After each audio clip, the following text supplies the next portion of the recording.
I'm looking for a job. Okay, do you have experience? Yeah, 7 years. 7 years? Yeah, I work on race cars. Put your boss on, I'll talk to him. Yeah, yeah.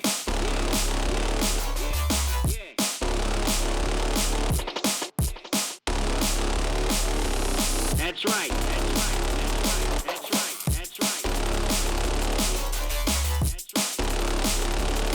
I'll work circles around you. I'll wrap your fucking head in with a ratchet.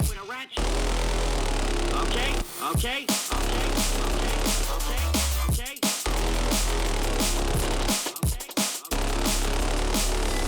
Right.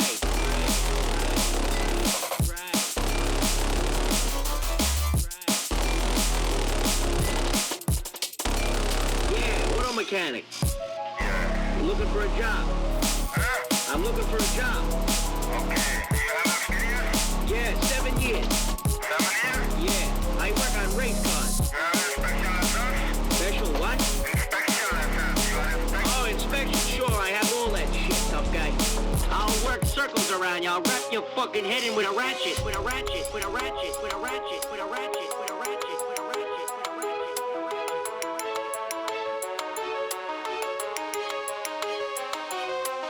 I'm looking for a job. Okay, do you have experience? Yeah, 7 years. 7 years? Yeah, I work on race cars. I'm the best.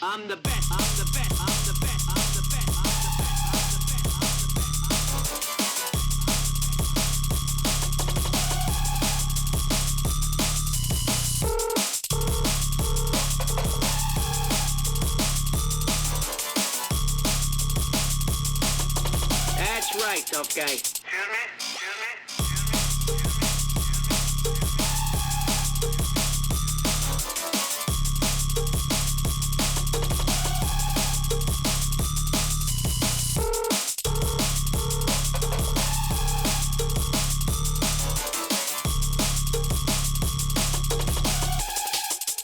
I'm serious. Yeah. Looking for a job. Huh? I'm looking for a job.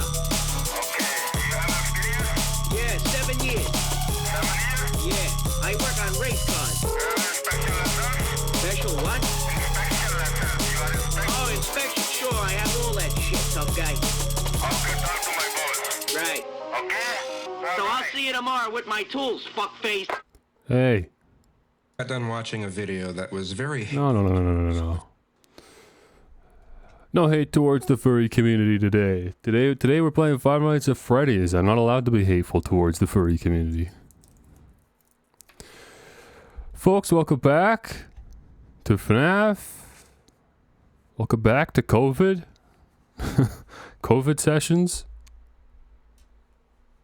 Now, before we get started today, before we hop into the game, I want to propose that we do something, if everyone's down. I know I'm talking to a maximum of 2 people, but probably only 1 person. I want to do something first before we get into Five Nights at Freddy's 3. That's what we're playing today. We're playing the 3rd game, my least favorite. Hopefully it won't take too long. I want to watch a game theory video. Is that cool? Can we watch a Five Nights at Freddy's game theory video? Do I have your guys' permission? There's a whole bunch of them. According to the playlist on the Game Theory channel, let me tab over to it. According to the playlist on their channel, there's 69 videos, so there's a whole lot of them.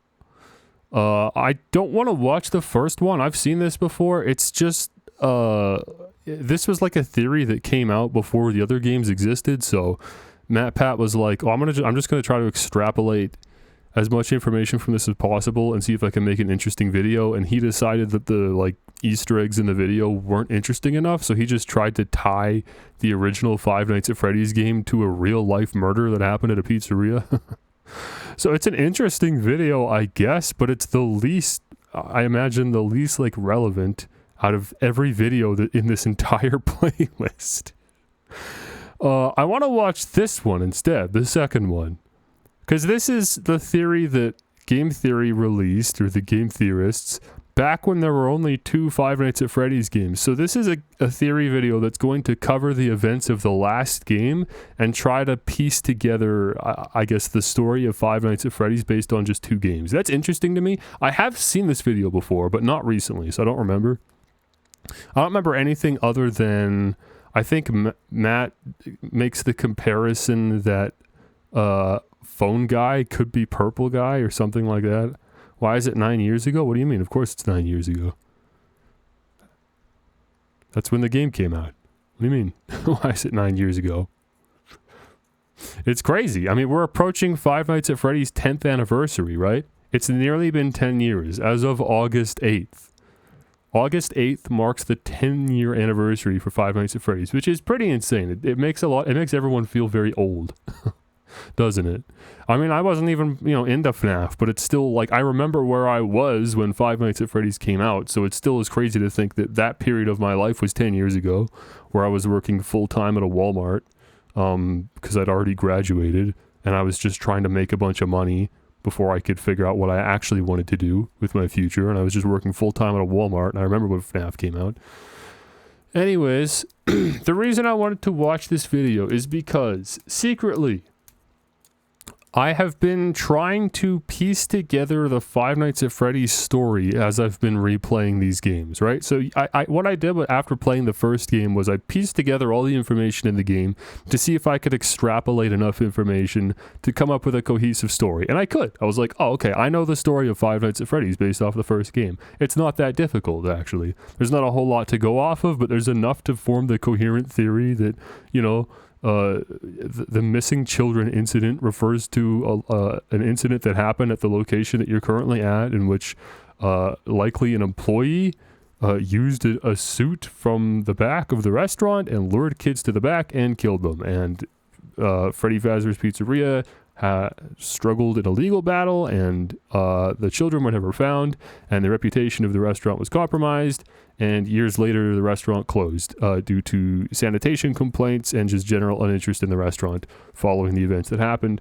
And it is implied that the bodies of the children were stuffed in the animatronics that are hunting to kill you. And they are possessed by the vengeful spirits of the children, and they are attacking you because I guess maybe it was the night guard that killed them in the first place. So they're just attacking any old night guard. But for some reason, the restaurant is aware of the fact that the animatronics are haunted and attack anyone at night. And so they encourage patrons to get out of the restaurant by night. And they keep employing night guards and they keep dying. I don't know. It's weird. But anyways, that's the story of FNAF. That's it. Everybody knows that. That's everything you could extrapolate from the first game. As soon as the second game comes out, suddenly things get very confusing and frustrating. And I ran into a dead end. I was theory crafting around Five Nights at Freddy's 2, looking at all the information and the dates and stuff in the game, and I came to the conclusion that it doesn't make sense. It literally doesn't make sense. The reason being, because in Five Nights at Freddy's 2, when you start the game, phone guy's on the phone, he's like, welcome to your summer job at Freddy Fazbear's Pizzeria, and he starts talking about how the old location was left to rot for a while. But the paycheck you get at the end of your work week is dated for November. And the restaurant was only ever open for a couple weeks. So that means the Five Nights at Freddy's 2 location opened in the summer, closed in the summer, but for some reason you, as Jeremy Fitzgerald, earn a paycheck dated for November 12th after your week of working there. It just doesn't make sense. I tried, justifying it in every way possible, and I couldn't come up with a conclusion, and I gave up. I said, you know what? Already 2 games in, I personally feel like Scott Cawthon doesn't actually care that much about his own story, and I don't know why I should either. So what I want to do is I want to watch Matt's game theory video and see what his thoughts are on this, because I can't come up with a reasonable conclusion that makes sense. The only thing I can assume is that Scott Cawthon himself just made a mistake. He maybe at one point decided that the game would take place during the summer, which is when he recorded that voice line. But then later in development, when he made the paycheck, he thought, oh, I'm going to throw back to 1987 from the first game because I mentioned the bite of 87. And he decided to just make it in November arbitrarily, forgetting that he tried to set this location up in the summer. Right? All I can assume is incompetence on Scott's behalf. That's the only thing that makes any reasonable amount of sense. Otherwise, you have to assume that the location opened in summer, closed in summer, and for some reason you're working in November after the restaurant's been abandoned. And you actually got a paycheck. It's not like you just showed up and then left. You actually got paid by the company. And the check is, the memo on the check says welcome to the family or something. So it's like a formal paycheck that you got for working at the location that's closed. It just doesn't make any sense. Anyways, that's my ramble, and that's what that specifically is why I want to watch this video. I'm hoping that Matt talks about this, because I need an answer. I will say this, though, before I get into this. I looked around to see if anyone else had come up with a theory regarding this, and apparently there is a Reddit post from Scott Cawthon where he admitted to having retconned something in the Five Nights at Freddy's series at some point. He says that he doesn't normally do this, but there is exactly one detail that he ended up retconning just by introducing new information in later games. And he didn't say what it was. All we know is that at some point in the first 5 games in the series, Scott Cawthon retconned a detail. Maybe this is that detail. Maybe the location actually wasn't a summer job. That might be the one detail. If that's true, then I guess that's just what I have to go with. Anyways, let's watch this. Should I change our stream category? Nah, who cares? We're streaming Five Nights at Freddy's 3. At least in 18 minutes we are. I'm gonna have a Halls while we're watching this. Hello? Hello? Oh, hello, and welcome to the new and improved Five Nights at Freddy's 2 video. I'm here to answer any questions the game may have left unanswered. The game's developer, he's a pretty tricky guy. Don't worry, though. We'll get everything cleared up. Oh, and watch out for the puppet.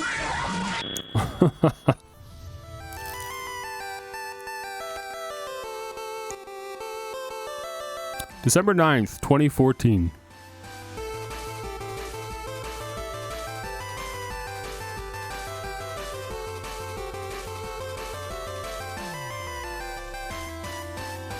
Hello, Internet. Welcome to Game Theory, the show that promises not to include any more gratuitous jump scares, unless that's just what I want you to think so I can lull you into a false sense of security and scare you again. But I wouldn't do that. I'll just let the uncertainty of whether a jump scare is going to happen or not drive you insane for the rest of this episode.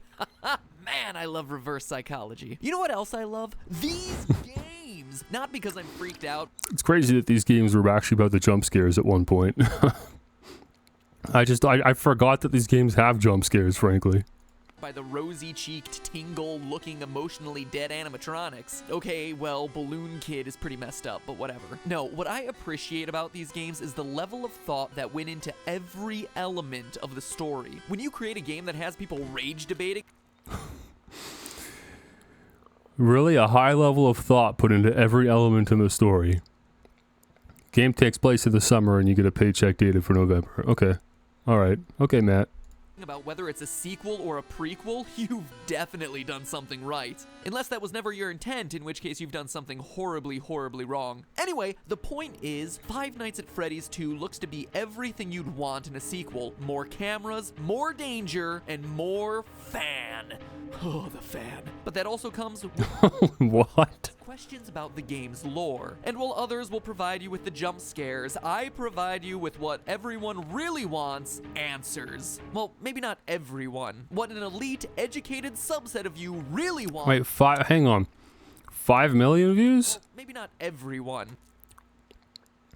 Why is Smosh Games there? I was gonna mention the Let's Players, but then I thought about it. I'm like, no, that probably lines up with 2014, right? PewDiePie, Markiplier, Game Grumps, and Smosh Games. That's probably right. I don't know. I never watched Smosh Games though. I couldn't say. What an elite, educated subset of you really want, answers. So grab yourselves a slice of Freddy Fazbear's signature pizza, cause we're about to dig in. Ugh, tastes like cardboard. Let's get the big one out of the way first. Is the game a sequel or a prequel sequel? And what I mean by that is, contrary to popular belief, just because it has a big 2 slapped next to the name doesn't automatically mean the game comes after. Okay, should we discuss this before Matt does? What do I have to contribute to this? I think it's very difficult to justify this as a sequel. The reason being, in the first game, Scott Cawthon, aka Phone Guy, says they used to let the animatronics walk around during the day. That is until the bite of 87. Meanwhile, in Five Nights at Freddy's 2, Phone Guy explicitly talks about how the animatronics walk around during the day. So, this game, FNAF 2 takes place in 1987, according to the date on the paycheck, and something happened during that year that meant that the animatronics can no longer walk around during the day. And then fast forward, eventually the events of Five Nights at Freddy's 1 take place. So I think that's not really much of a debate. It's pretty definitive. FNAF 2 is a prequel to FNAF 1. The first one in a timeline sense. It's a sequel, yes, but it tells a prequel story. Take for instance these all-time classics: Psycho 4: The Beginning, Lion King 1.5, and the actual all-time classic Godfather Part 2. All of them sequels that just so happen to also be prequels. It's not mutually exclusive, so where's Five Nights at Freddy's 2 fit in? Knowing its place in the timeline is crucial for understanding its story. Well, to figure that out, let's focus on the paycheck you receive at the end of your 5th night. The date places the events of the game in 1987, a whole 6 years ahead of when we determined the first game took place in our first video. Oh, that's funny. I didn't even think he theorized anything about the first video in the first game. Not anything substantial anyways. Apparently he thinks FNAF 1 took place in 1993. Okay. There is a date in FNAF 1 for a month and day for the missing children's incident, which is June 26th, I think, but there's no years in FNAF 1, so maybe he was just using the paycheck and like inflation or something. Prequel, but we found that date in the first game by calculating Mike Schmidt's hourly pay. Okay, there you go. There you go. All right. If Scott Cawthon, the game's developer, is just picking random numbers for the payments, this bit of evidence would be meaningless. Except that he's not. At the end of Five Nights 2, you get paid $100.50. Divide that by the 30 hours worked, and you get $3.35 an hour, the exact minimum wage for 1987. Which means that okay, there you go. Using minimum wage calculations to identify the year of Five Nights 1 is a perfectly valid way to prove it, and shows that it takes place after the events of Five Nights. Okay, but again, just gotta bring it up. A lot of detail, a lot of care put into the paycheck, supposedly, and yet massive discrepancy between November and summer. 2. Still don't believe me? Players brave enough to survive the extra night 6 are rewarded with a bonus check and a newspaper clipping that says the toy robots are getting scrapped, and that the old ones are going into storage for a new, smaller scale version of the restaurant. That would explain why the old models reappear in Five Nights 1 and the toy models don't. And notice how it mentions a smaller version of the restaurant. The building in Five Nights 1 is... Yeah, I don't know what you're talking about. I wasn't gonna mention what you said because I'm like, well, he's got a tablet in both games. I don't know what you're talking about. You look down at like a little iPad and you look at the cameras. But the Five Nights at Freddy's games have always been technologically way more advanced than like reality, with like facial recognition in the animatronics and stuff. Significantly smaller than the setting of Five Nights 2. Need more evidence? What about the fact that on the first night in the office, the phone guy explains that the robots used to walk around during the day just like they do in Five Nights 2, but not anymore? Or the fact that phone guy dies in the first game, making it hard...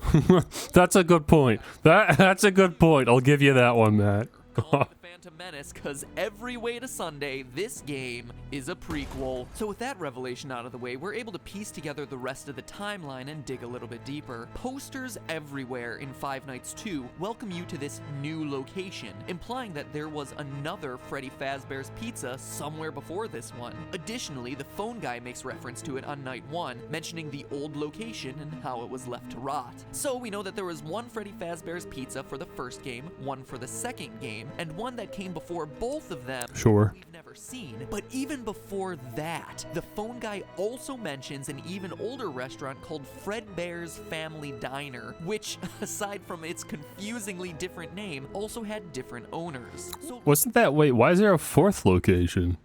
I thought the old location that was left to rot for a while was referring to Fredbear's Family Diner. I don't know, I might have missed that. Again, I kind of stopped theory crafting as soon as I found that discrepancy, and I realized, wait, this is just wasted effort. Why am I bothering?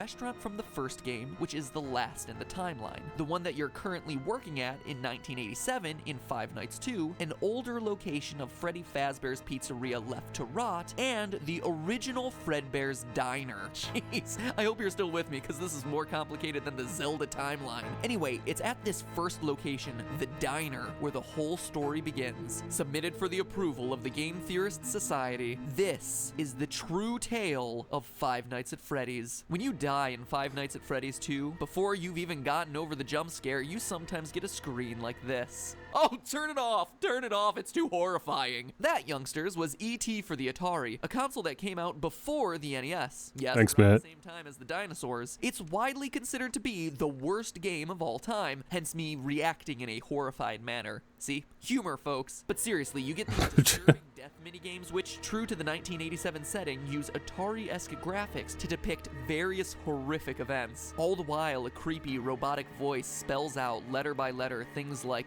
help them, save them, or save him. These death minigames are the most important piece in figuring out the true story behind these games. Sure. Let's start with this one. This death minigame has you playing as Freddy, taking cake to screaming children at a birthday party. As Freddy rushes around trying to keep the whole party happy, a single sad child looks on from outside, when suddenly you're powerless to do anything but look on in abject horror as a purple man pulls up in a car, murders the child, and drives off. It's my belief, loyal theorists, that this game takes place at Fredbear's Diner, and is chronologically the first event that we see in this timeline. How do I know? Well, it's a small establishment, and there's only one animatronic, Freddy. All the other games which show Okay, we're reaching. but more importantly, this murdered child is the one that sets everything into motion. One of the new tasks added to Five Nights at Freddy's 2 is winding a mysterious music box that we're told placates one of the animatronics. If you fail to wind the music box, what you're introduced to is this terrifying thing, the puppet. It looks like No Face from Spirited Away. You know what else he looks like? Take a look at that murdered child again. See how his tear tracks remain visible on his face, even after he's dead? If we assume that they'll continue to stay with him into the afterlife, we can make a pretty good case that this kid's murdered spirit eventually found its way into the puppet animatronic. That's not all. I don't know about the comparison he's drawing there visually with the tears, because the tears that are on the kid there, Jump scare. on the sprite there, are reminiscent of, they're a callback to the last game, because in the first Five Nights at Freddy's game there was an Easter egg where like a bunch of crying children faces would show up on a wall, and they all were drawn like with that same visual style, where it was just like tears running down, like the crying laughing emoji. So I think he's kind of reaching here, but as far as I understand it, this is the running theory. Like even today, people believe that this kid is the puppet. So I guess Matt's right, but just the way he got to that conclusion is wrong. Scare happens after this Save Him minigame. After seeing this tear-stained child's murder reenacted in 8-bit, the puppet jumps out of the screen. Yeah, see, that makes sense. Coincidence? I don't think so. That incident marks the first time the chain has ever... That makes sense, because every time you end one of these little death mini games, you get jump scared by a different animatronic. Like in the Foxy mini game, you get the Foxy jump scare. And in that one where you have to give the masks to the kids, I think it's maybe it's Golden Freddy. It's one of the Freddys. I can't remember. And then, yeah, in this one you get jump scared by the puppet. So I think it's the game attempting to draw a correlation between what you just played and a specific character. So, yeah, puppet's the one that gets you on this one. I think that is a reasonable assumption. But, again, the crying, I don't know about. I assume any kid would cry if they were if they were killed. I think the puppet's just designed to look like that anyways. Like, it's not like the tears appeared on the puppet after a child's spirit, like, embodied the character, you know? Ever associated with a violent act carried out against a child, and we can infer that it was this incident that caused the original owners of Fredbear's Diner to sell off to the company now known as Fazbear Entertainment. Now, I don't know about you, but if I was senselessly murdered and left to haunt a crappy pizza place for the rest of my life in the body of an awful-looking clown doll, I'd want to get my revenge as soon as possible. Unfortunately for our vengeful puppet, though, it doesn't quite turn out that way. Fast forward a few years to Freddy Fazbear's Pizza, the first location, the one that has yet to appear in a game. This new restaurant is the one we learned about in my earlier episode and throughout the first game, where our pal the murderer uses a golden Freddy suit to lure away and kill 5 children in the back room. As we read through the various articles on the wall... Okay, so the theory that Matt's presenting is that that event didn't take place at the actual FNAF 1 location, which is very strange. I would assume that that was not Scott's intention, although maybe at a certain point that does become a more reasonable conclusion based on the timeline that Matt's presenting. I don't know, but that is weird. That he thinks that there's a mysterious third location, and that's what these newspaper clippings are referring to. Gets caught the next day, but the bodies are never found, presumably because they've been stuffed into the animatronic suits. The restaurant stays open for a few months until the dead body stink starts to waft off the robots and causes the place to get shut down for health reasons. But how do we know this happened in the first pizzeria's location? Again, we turn to what the phone guy says. On night 2 of Five Nights 2, he mentions the smell coming from the old animatronics, the smell that got the original restaurant shut down. We also know that after the Golden Freddy incident,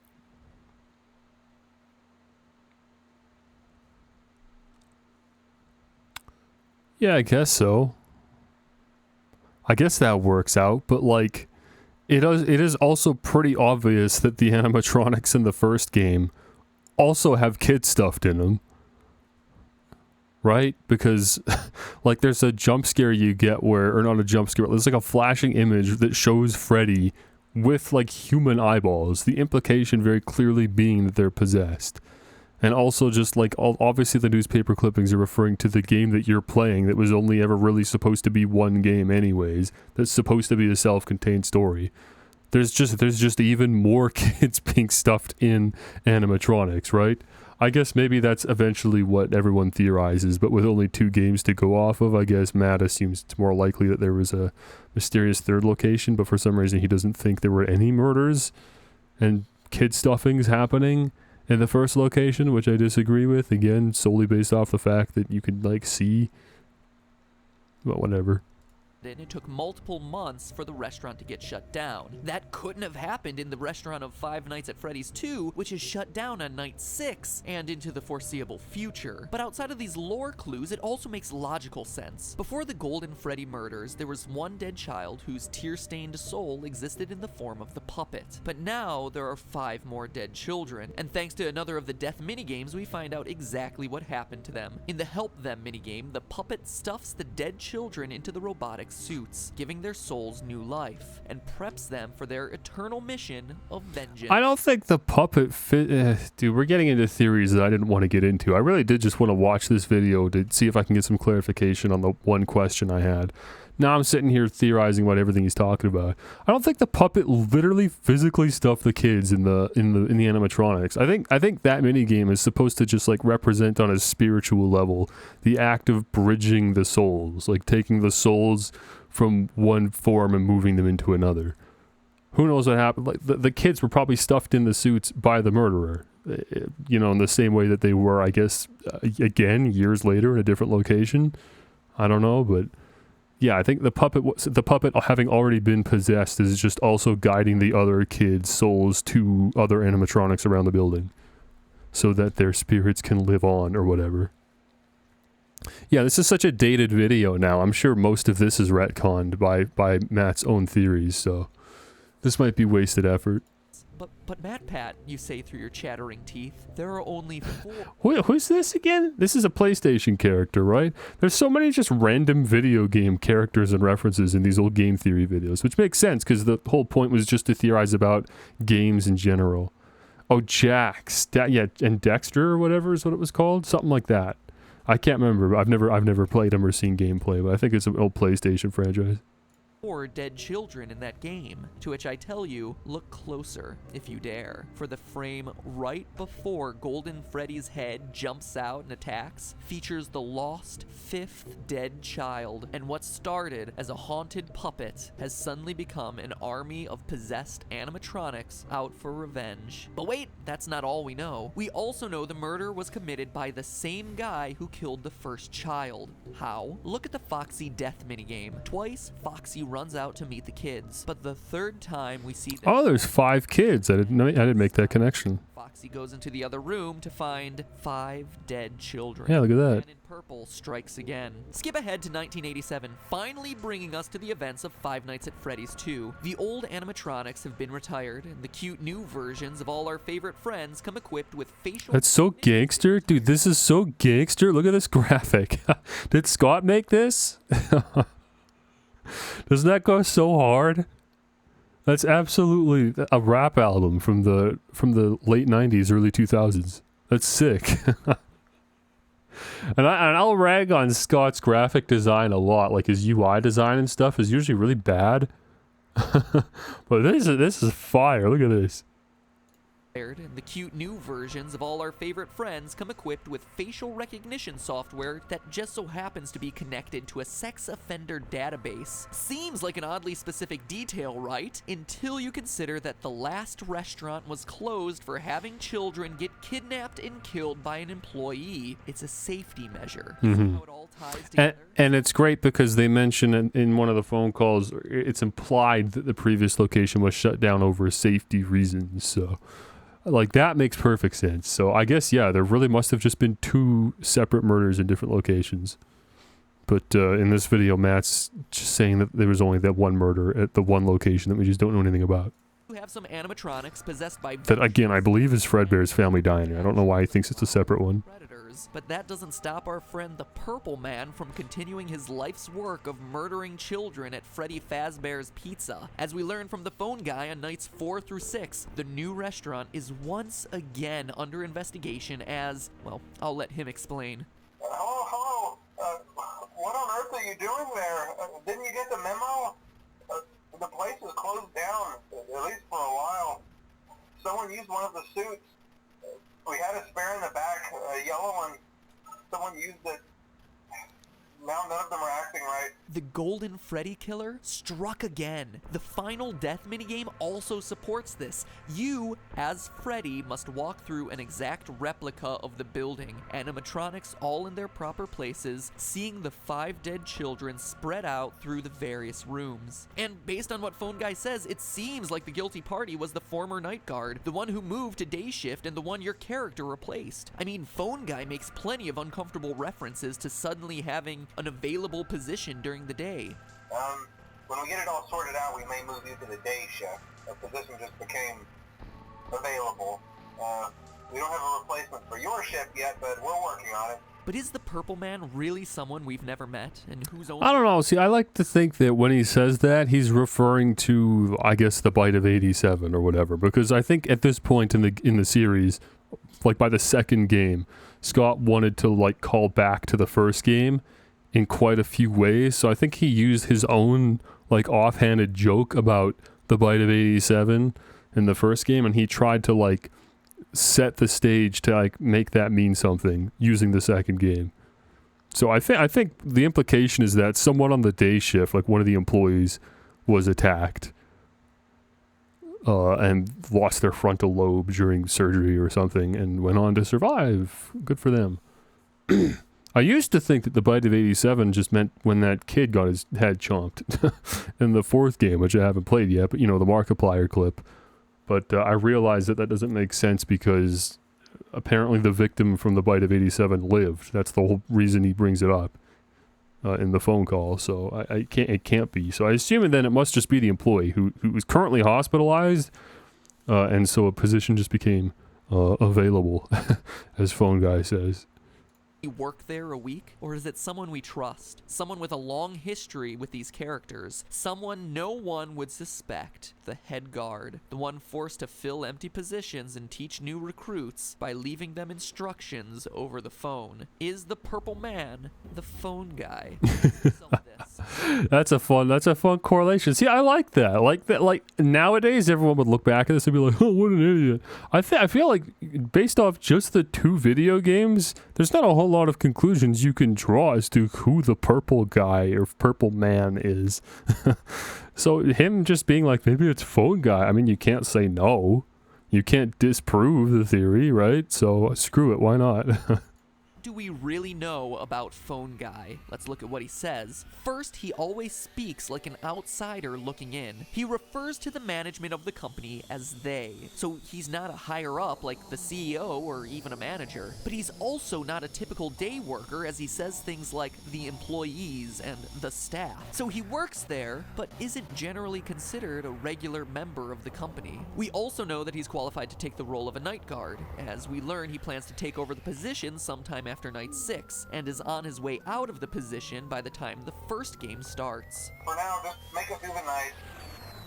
When the place eventually opens again, I'll probably take the night shift myself.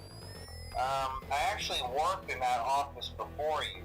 I'm finishing up my last week now, as a matter of fact. What else do we know? Well, we know that Phone Guy has a long history with the company, being with it at least since the first pizzeria that we haven't played in. He also openly admits that Foxy the Pirate was always his favorite, and that he has never liked the puppet because, as he says, it was always thinking. See, I told you wouldn't have any problems.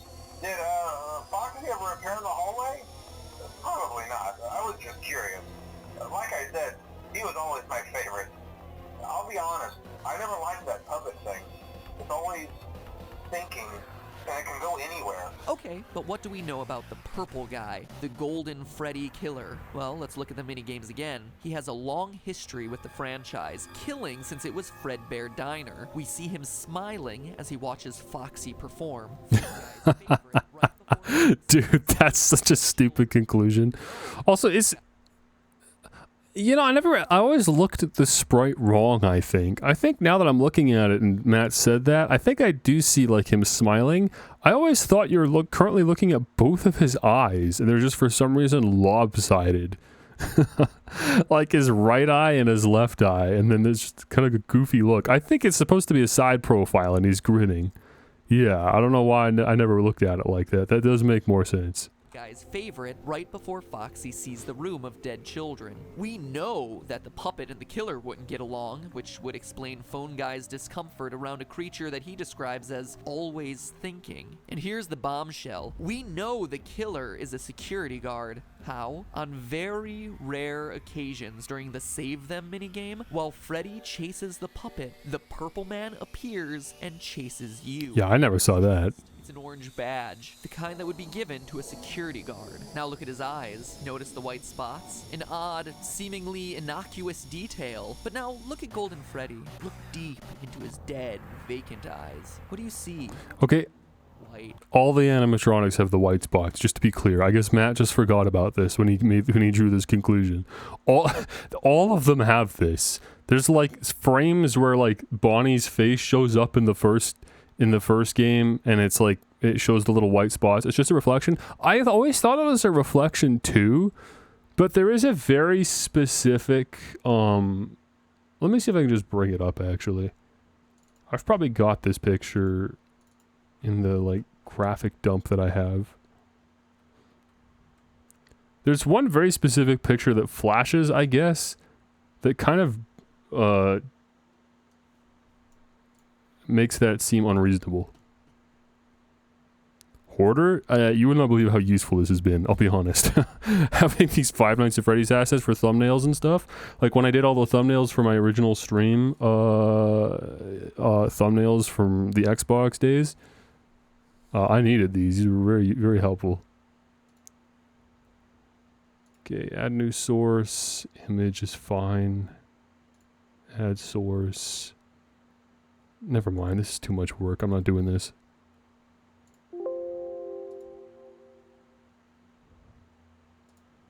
I don't need to do that because I can just go like, just have to do desktop capture. I always forget what that's called though. Where is it? Or display capture, that's where it is. There. See? There's this graphic here. Dragging it to Chrome. Yeah, that would have worked too. I didn't think about that. This flashes at some point, and he's got like a lopsided look. So I think the implication is that like just this eye is lopsided because he's dead or whatever. It's not like alive. It's just supposed to show like, you know, death, I guess. And I don't see why it would be lopsided if it was a reflection. It just doesn't make sense. They're also like very clear. You know what I mean? Boost image brightness. There it is. As you can see, as you can see, this eye is lopsided.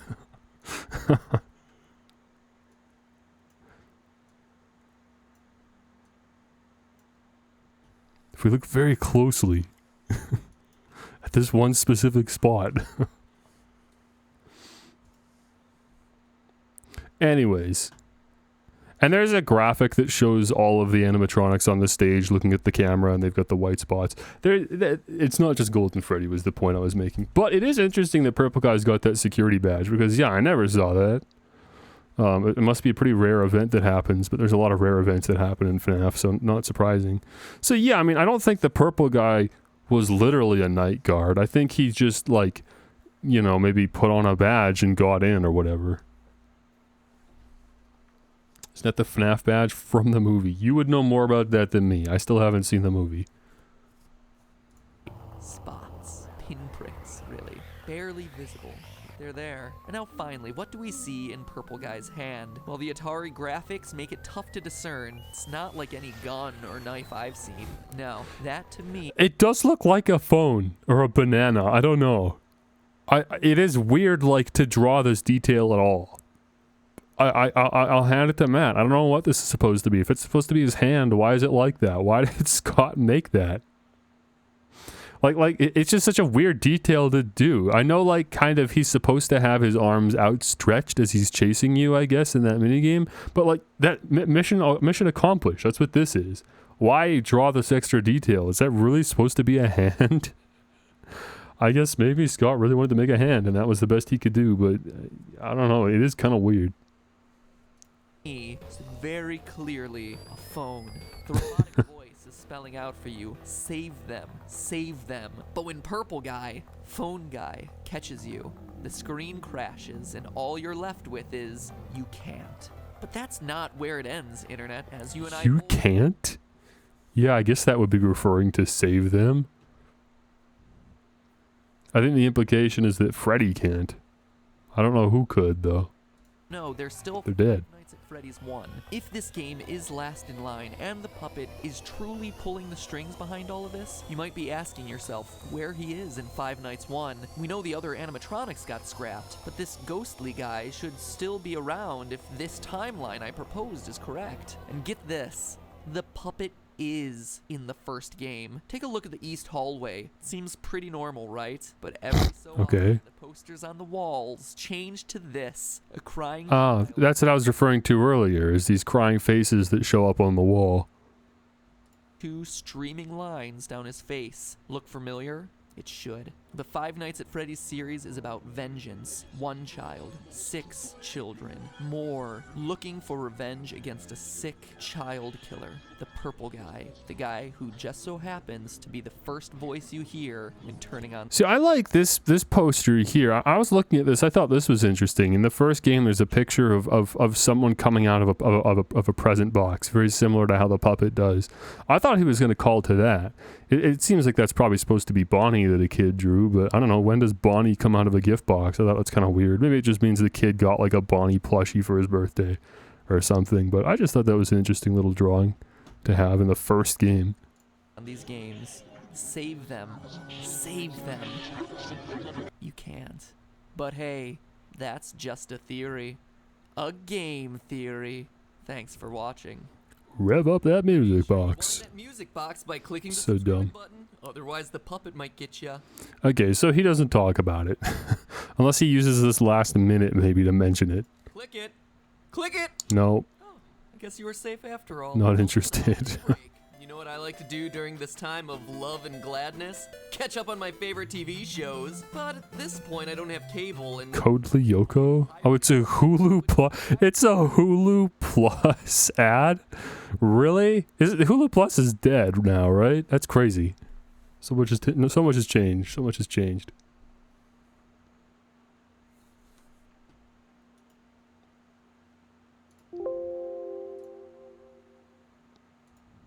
Okay, well, I didn't get my answer.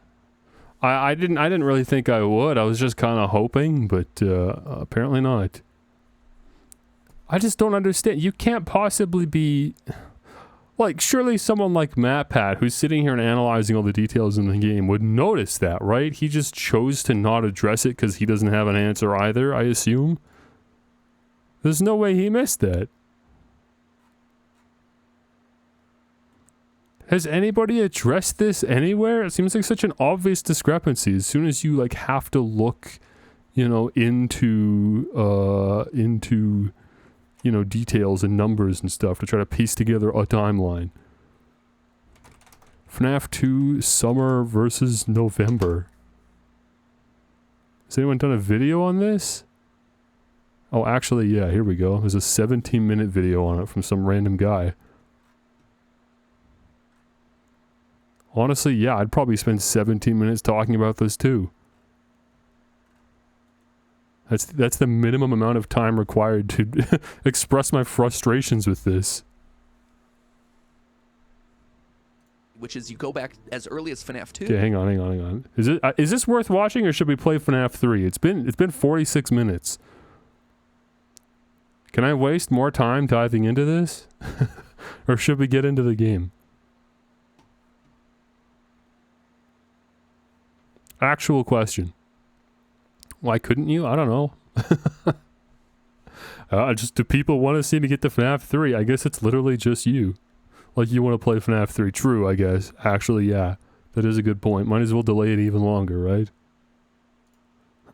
Okay, this is by Willie Whitewool, the 184 subs. So it's probably in my best interest to credit the creator here because I mean, he does have more subs than me, but not by like a ton.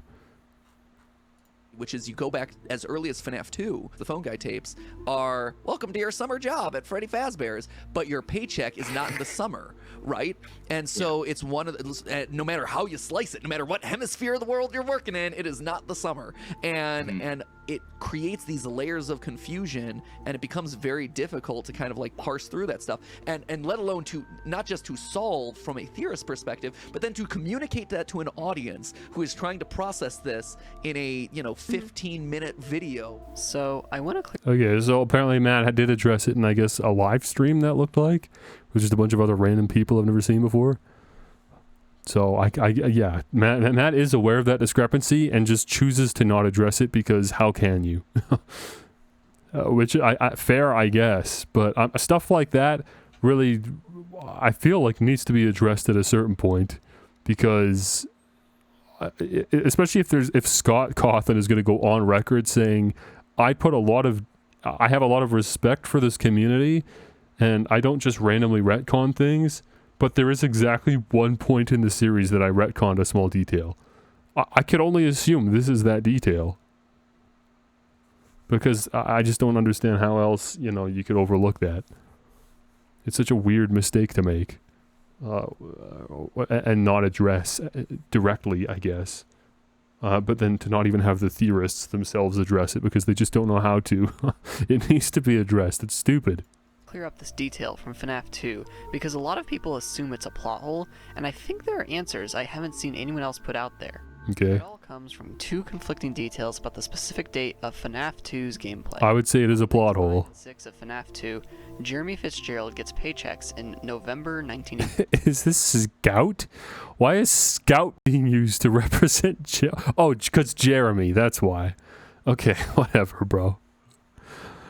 It is funny though. I didn't even think about the idea of there maybe being a place on the hemisphere where it actually is summer in November. And Matt brought that up. I just always forget that that's apparently a thing because I've never witnessed it myself. So it's easy to forget, but apparently In Australia, at least, it's just weird down there. Things are backwards. 87. But on night 1, the first thing Phone Guy says to you is, "Hello and welcome to your new summer job at the new and improved Freddy." Okay, see, one thing I thought when ruminating on this is maybe, like... and, like, it's such a stupid stretch, there's no way this was an intended conclusion to be drawn, but, like, maybe the phone recordings were recorded in summer, like, this very initial recording was recorded in summer, but the opening of the restaurant was actually delayed by months for reasons like maybe contracting reasons or something, so there was, like, delays, like, it was initially intended to launch in summer, but it didn't open until November. Like, that's not a reasonable conclusion to make, but that is me going out of my way to justify a world where this makes sense. But that's not satisfying, nor is that conductive at all in theory crafting, to just start justifying discrepancies. At a certain point, it's more reasonable to assume that it is exactly that. It's a plot hole. It's just an oversight from Scott. Bear's Pizza. So when in 1987 does FNAF 2 take place exactly? First, I'll give a brief overview of the FNAF 2 location's history. The newspaper from Night 6 says the FNAF 2 location was open for only a few short weeks, yeah. So FNAF 2 can't be in both the summer and November, which is months away from the summer. Yes. Additionally, both the November paychecks and summer job line are addressed to Jeremy, which means the FNAF 2 calls being pre-recorded doesn't answer the summer job line either, especially since the calls all reference the current, previous, or next night of Jeremy's shift in some way. Mm-hmm. You can calculate FNAF 2 being open for about 2 weeks by counting the nights of the free guards that work there. William Afton, Jeremy Fitzgerald, and Fritz Smith. We can be pretty sure... Okay, apparently there's 3 guards we know about. Day shift. We see William with a badge and save them. The day shift guard is connected to save them through Phone Guy's dialogue about never letting previous employees back in, asking us if we can work the now available day shift position, and saying the animatronics are freaking out because someone used a yellow suit. On night 1, Phone Guy tells Jeremy the first guy finished his week. So William works 7 nights, then Jeremy works 6 nights, and Fritz works 1 night. It's also worth mentioning that Fritz's... Oh, I see. I was like, who the heck is Fritz? I forgot the custom night in FNAF 2 is addressed to a different person, which I assume just meant it was non-canon.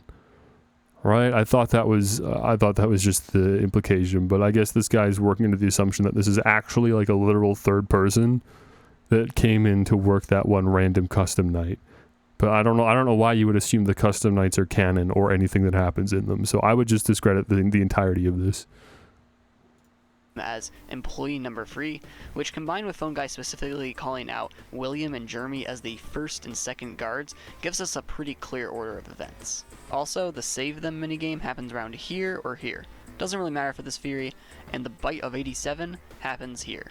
Next is definitions. I've heard some people... But you think the bite of 87 happened... Whatever, dude, who cares? ...argue that summer job actually means any part-time or low-paying job, opposed to, you know, a job in the summer. Now, if there was some Steam or Reddit comment with Scott using the phrase summer job in this specific way, I'd be convinced, but unfortunately there's not. In fact, I went through all of Scott's comments and actually found something to the contrary instead. In 2016, a Reddit user dug up some old work Scott... A Reddit user? A Fredditor.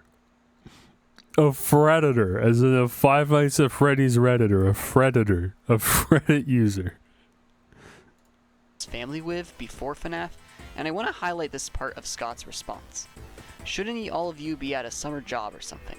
Go do something productive and stop Lenny facing at me. And you know when this happened? In July. So it seems to me that when Scott says summer job, he means job in the summer. Okay, I appreciate how thorough Sean the Sheep is being.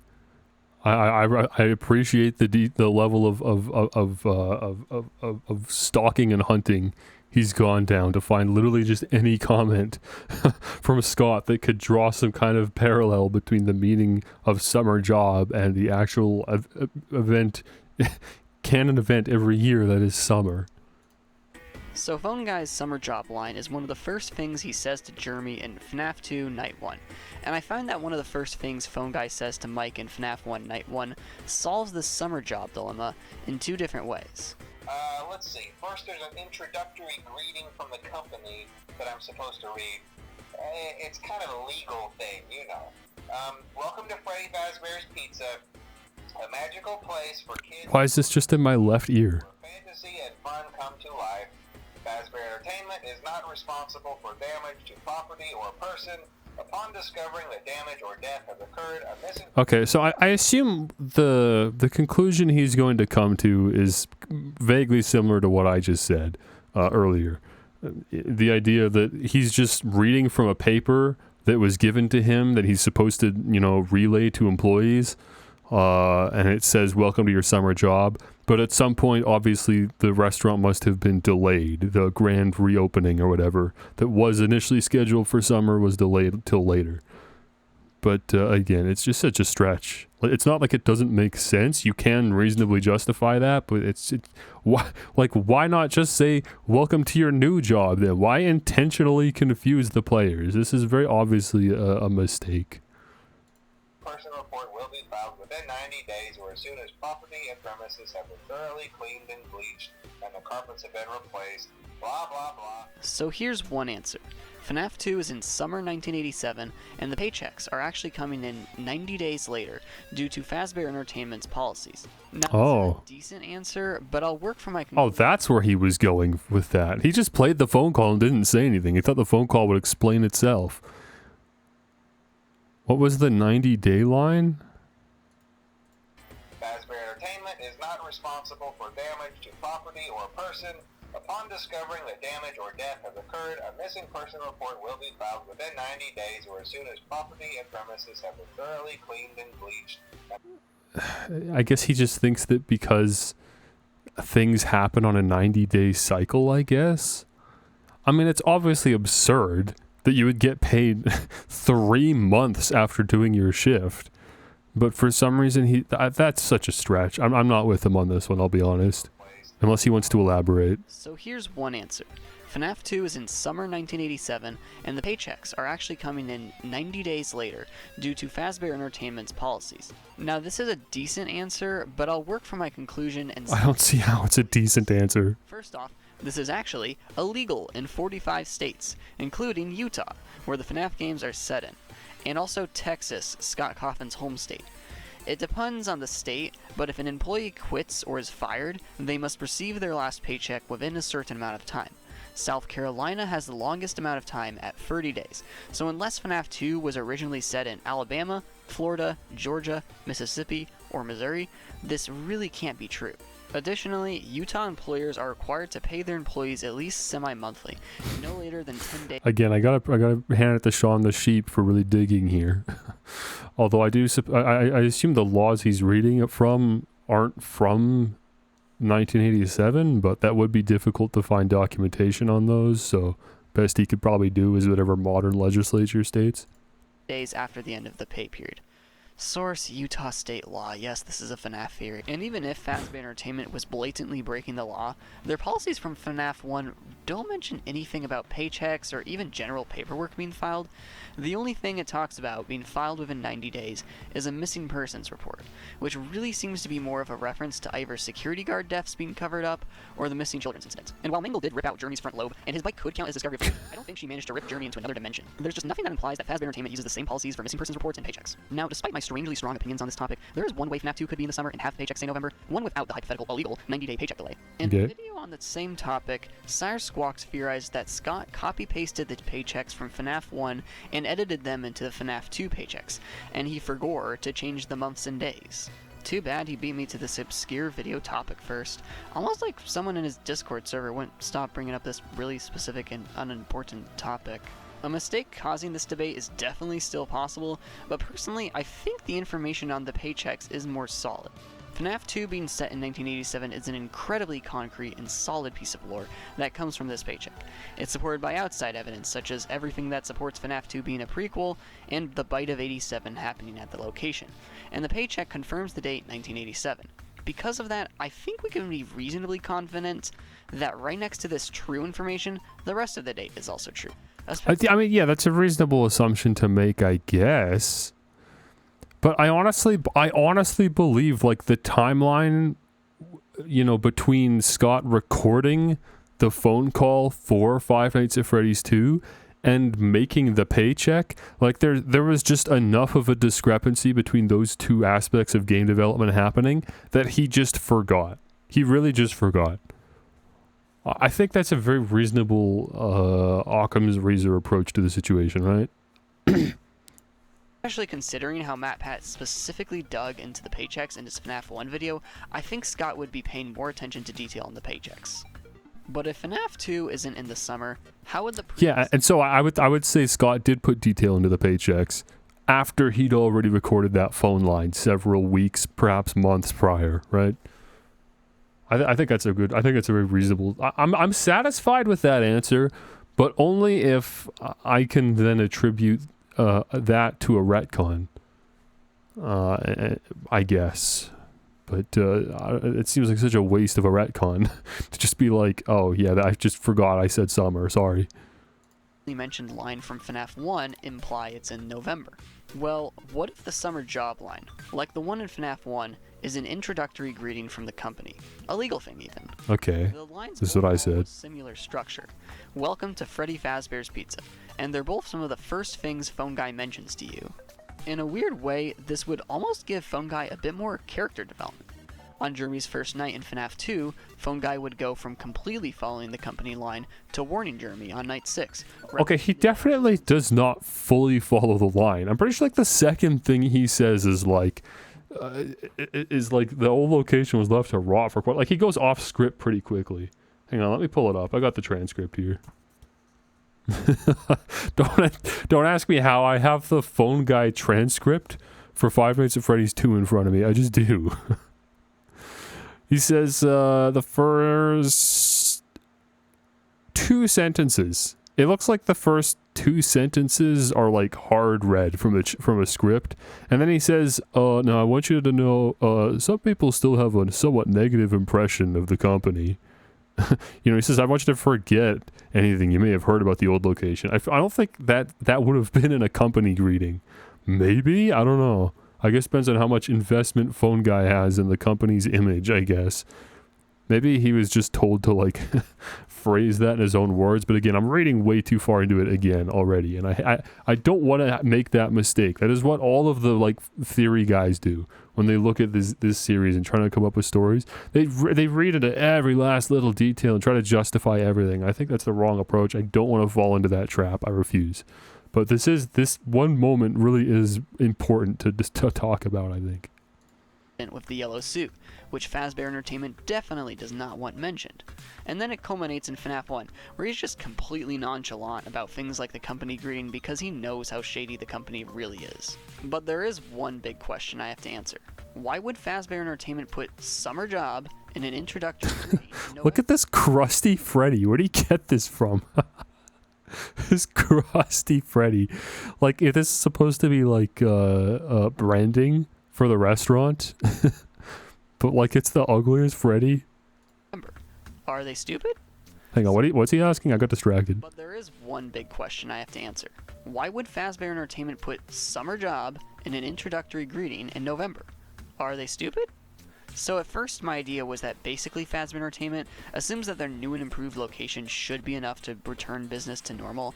They assume, yeah, we should be open in the summer, we'll leave the company memo the same for when we get more applicants. All I have to do is set up some animatronics with facial recognition systems, have a day shift guard watching over things, and we'll be set. But as long as the purple guy is still around, reopening a Freddy's location is reckless and greedy. The new location backfires, and they lose the fortune they spent on the toy animatronics, now with only the chance to reopen at a location with a smaller budget. But to be honest, while this fits with FNAF 2's narrative of the grand reopening being a bad idea, it reaches the point where I must cite Mr. Hippo, because I'm definitely looking too deep into things. That's what I'm saying. Why am I overthinking it? Well, yeah, this is a FNAF theory, that's a given. But then I realized something, a connection I couldn't ignore. Besides the paychecks, there's only one other place a date shows up in FNAF 1 and 2. Okay. June 26th. Yeah, the date I brought that up. Children's incident. A date in the summer. So think about it. We know the MCI location and the FNAF 1 location are the same physical building. The what location? The MCI? What did he say? Children's incident. A date in the summer. So think about it. We know the MCI The MCI location. Okay, we're getting into theories I don't know anything about. location and the FNAF 1 location are the same physical building. Henry outright confirms it in the FNAF 6 Insanity ending. He lured them all back to a familiar place, but he led them Okay, we're getting FNAF 6 spoilers We also now. know that this has been true since FNAF 2. Oh, missing children incident. Okay, that makes sense. Okay, yeah, well, that's what I said literally when we were watching the last game theory video. I was like, the missing children incident took place at the FNAF 1 location. We know this, obviously. That's why the newspaper clippings show up in the first game, referring to the animatronics that are in the first game. Right? I said as much, so at least I feel justified, even though he's referring to evidence from a game that I haven't seen. Because Foxy Go Go Go connects the MCI with Pirates Cove from the FNAF 1 location and the Wyverds from the same location. And then in FNAF 2 Night 1, as Phone Guy gives Jeremy advice on surviving the night, he mentions this. Something else. How old is this kid, by the way? I'm just realizing, I feel like we've been listening to like a 14-year-old talk this whole time. Kid's digging like go do some homework or something. You're spending way too much time on this. He's getting his theory crafting started early. Is kind of the quirky modern design of the building. You may have noticed there are no doors for you to close. But you have a light. And even though your flashlight can run out of power, the building cannot. So don't worry about the place going dark. Everyone talks about the animatronics getting quirky at night, but no one talks about the FNAF 2 location's quirky modern design. Phone Guy specifically mentions that this building has no doors to close and that the building cannot run out of power, which likely means security guards worked at a previous location that had doors that could run out of power. This all really implies to me that the FNAF 1 office was built shortly after the MCI, and security guards started working at Freddy's at the MCI location before FNAF 2 and FNAF 1. Oh my gosh, hang on. I gotta like think about what he's saying. I don't know how important this is. But we're talking about events that happened within the first two games. So I would like to try to understand where he's going with this. I understand the implication that you used to work at a location, or that the night guards used to work at a location where the doors ran out of power. That does make perfect sense. And it's part of the misdirection that Scott wrote into the phone script in order to, further, initially convince people that FNAF 2 is a sequel to the first game. The subversion comes later. So it makes sense, but it also, in doing so, confirms that there was a location prior to FNAF 2 that had the same building layout as FNAF 1 location, which is weird. It implies to me that the FNAF 1 office was built shortly after the MCI. Okay, the FNAF 1 office was built after what, the events of the MCI? This all really implies to me that the FNAF 1 office was built shortly after the MCI. Yeah. Shortly after the events, but not the building itself, because the building itself is where the MCI took place. But the office at which the night guard resides was built afterwards. I guess that's not super unreasonable. Like, maybe they literally didn't have night security. Why would they? The animatronics weren't possessed before the missing children incident, so that makes sense, I guess. I wouldn't have considered that, but sure, this is a new addition to the building that was introduced after the missing children's incident, and he's saying that the missing children's incident took place in summer, so it's referring to the summer that the FNAF 2 location opened, I guess. And security guards started working at Freddy's at the MCI location before FNAF 2 and FNAF 1. Okay, before FNAF 2 and before FNAF 1, obviously before FNAF 1, but before FNAF 2 as well. But FNAF 2 is a prequel. So it would have been like way before FNAF 1. So this building's old. This building was around before the Five Nights at Freddy's 2 location. And Five Nights at Freddy's 2 location was abandoned for a while before the Five Nights at Freddy's 1 game takes place.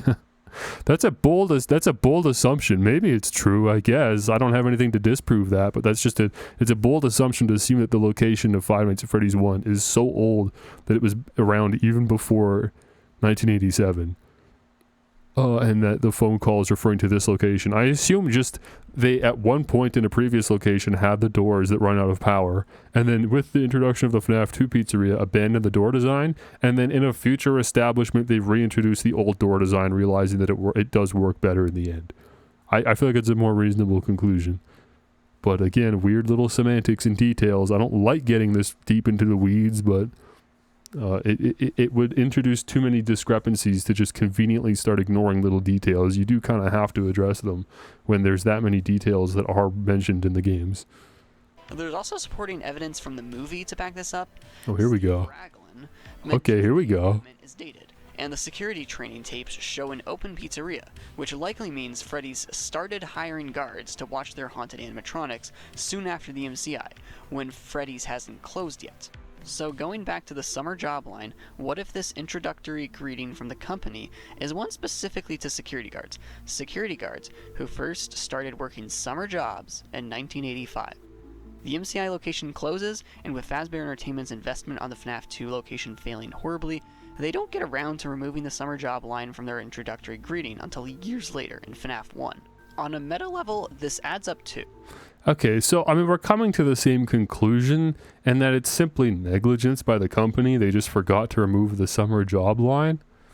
But he's going about it in a much more like lore justified way to pinpoint a specific reason to the negligence, when really you could just chalk it up to negligence, right? I mean, the Freddy Fazbear's is negligent. We know this, like severely incompetent at points. To be letting these, you know, murders happen as consistently as they do, to not wash the animatronics for 20 years, as stated in the FNAF 1 phone call. Like, you know, you could just chalk it all up into incompetence. But again, I'm pretty sure this is Scott's incompetence. This is not Freddy Fazbear's incompetence. It's incompetence one way or the other, which isn't a satisfying answer at all. FNAF 2 being a prequel or a sequel to FNAF 1 seems to be a debate Scott at least intentionally thought about, or was aware of by the time it was going on. The summer job line could actually be explained as a clue connected to the only other date mentioned in the series so far. That's an interesting idea. I hadn't thought about that. The summer job line might have been intended as like one of the many things that are supposed to misdirect players into believing that FNAF 2 is a sequel, by calling back to the literally only dated event in the series at that point, the missing children's incident, which took place in summer. So you're going into the game already assuming, oh, a summer job, maybe this is when the missing children's incident happens. So it's sort of like, it puts you in like a prequel mindset, which is weird, to specifically see that, if the point is to see that it's a sequel. But it's a hint that the MCI happened much closer to FNAF 2 than it did in FNAF 1. And that the order of events might not be MCI FNAF 1 FNAF 2, but actually MCI FNAF 2 FNAF 1. Outside of only FNAF 2... Wait, wouldn't that be obvious? Wait, who thinks... Okay, I think he's just saying, like, to imply to new players. Okay. Every piece of lore I found seems to support FNAF 2 in November over the summer. First, FNAF 1's Steam description says, "Welcome to your new summer job." At face value, this is weird, because FNAF 1's page... This guy's 20. Okay, when you said you were going to dox him, I didn't think you were actually going to go dig up information on the guy. Date is in November. Hang on, you're derailing me. First, FNAF 1's Steam description says, "Welcome to your new summer job." Oh, interesting. FNAF 1's Steam description. I never thought to read this before. But apparently the Steam description for Five Nights at Freddy's 1 implies that you're working a summer job. At face value, this is weird, because FNAF 1's... But the paycheck is November. Oh, weird. Hold on, we really have something here. This is interesting. So this is a discrepancy in Five Nights at Freddy's 1, and it's the exact same discrepancy as the one in Five Nights at Freddy's 2. A job listings for a summer job, but a paycheck being gifted in November. Oh, that's so interesting. I'm so glad he brought this up. This is the one actually good piece of information I'm getting from this video. It took 11 minutes to get here, but this is good. This is good. So that means that Scott, I would say, has intentionally created a discrepancy twice. So at that point, you're now forced to grapple with the fact that that is an intentional, like, thing that's being drawn to. So the reasonable conclusion then would be that summer job is a placeholder text, I guess, into the job descriptions for the pizzeria locations, as if they're supposed to be hiring in summer or even opening in summer consistently, and just maybe something along the pipeline happens that contradicts with that. Okay. I'm more satisfied with that answer now all of a sudden. paycheck's date is in November. However, it does work with my theory of security guards starting this summer after the MCI. Welcome to your new summer job at Freddy Fazbear's Pizza, where kids and parents alike come from entertainment and food as far as the eye can see. The main attraction is Freddy Fazbear, of course, and his two friends. They are animatronic robots. I can't believe I never thought to read this before. The Steam description for Five Nights at Freddy's 1. This is good information in here. Programmed to please the crowds. The robot's behavior has become somewhat unpredictable at night, however, and it was much cheaper to hire you as a security guard than to find a repairman. This makes more sense as some sort of introductory greeting to new security guards after the MCI. The fact that they mentioned that the robot's behavior has become somewhat unpredictable at night, as well as Fazbear Entertainment choosing to hire security guards over repairmen, seems like this was more recent, not like 8 years ago. Side note, the FNAF... There's that 1993 date. That's the one that Matt Pat gave in his theory. Steam description also says that you have a very limited amount of electricity that you're allowed to use per night. Corporate budget cuts, you know, which really sounds like Fazbear Entertainment is canonically balancing the FNAF 1 gameplay.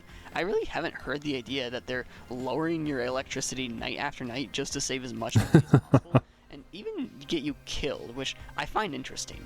Another piece of evidence for FNAF 2 in November would be, of all things, a Mr. Hippo line for UCN. In one of his Okay, we're back to Mr. Hippo again. Why is this a second Mr. Hippo occurrence in this video? mentions, we were having a nice picnic one day. Summer? No, perhaps it was it the fall? Yes. It was the fall because the leaves had turned already. this might be Scott poking at the ambiguity of FNAF 2's date placement. Dude, there's no way, right? I feel like there's no way the Mr. Hippo dialogue was scripted by Scott, right? I feel like the voice actor was just told to ramble for 5 minutes and like maybe hit a few specific points.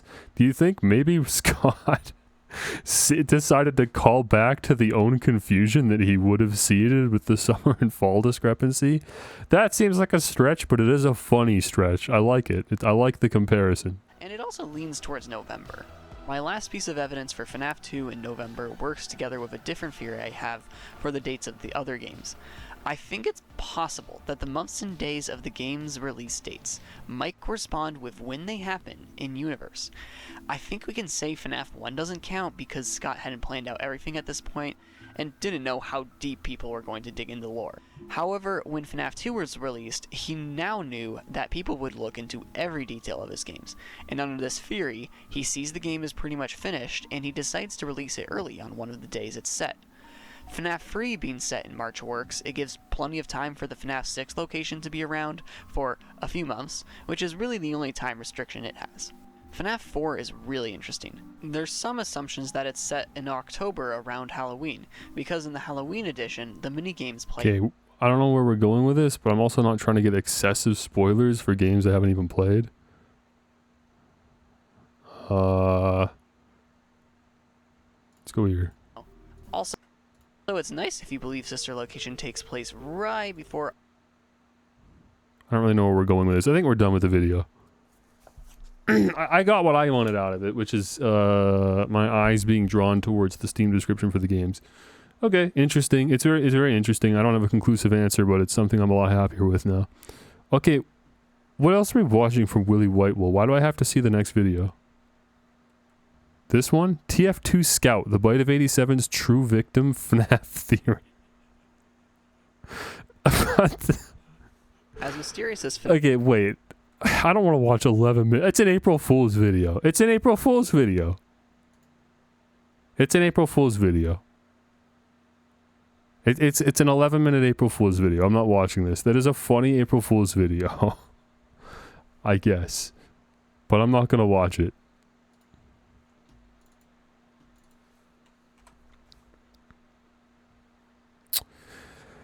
Alright. Honestly, that took so long, I'm kind of hungry now. I think I'd rather get something to eat before we hop right into FNAF 3. It'll be quick though. I'll just do one of those little microwave burritos or something. So I guess I will do a BRB. Just keep sucking on holes. I don't think it's going to satiate me. By the way, Bad Gal Beach followed me earlier. I don't know who that is. I feel like that was a spam bot or something. But it puts me close to my 50 follower goal, so thank you, Bad Gal Beach. Okay, I'll be back. I'm just gonna have one of these microwave burritos. It takes like, 2 minutes to heat up. It'll take like a minute to eat. You'll have to listen to like a song and a half, and then I'll be back, okay? Then we'll play FNAF 3 for real, for real. Good video, though. Good video from Sean the Sheep. Hang on. Let me shout the guy out again one more time. Let me find him. Where was his channel? I'm surprised. I didn't expect that to get any satisfying answers from that. Willie Whitewool. I'm happy with that. Okay, see you in a bit.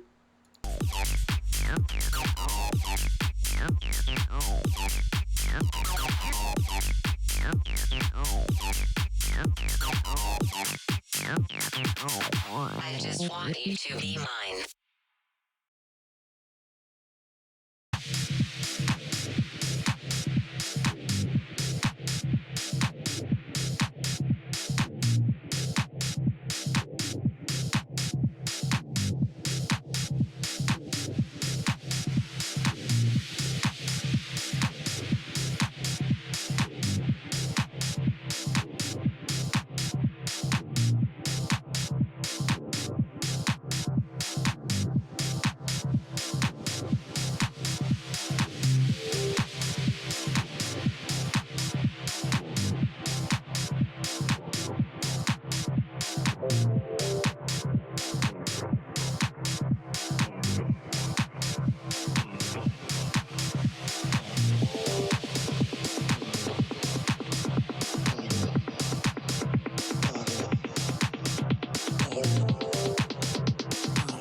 Got it.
Okay. Let's go over here. It's time to do some gaming for once. Can't spend so much time just talking about video games. You gotta play them sometimes.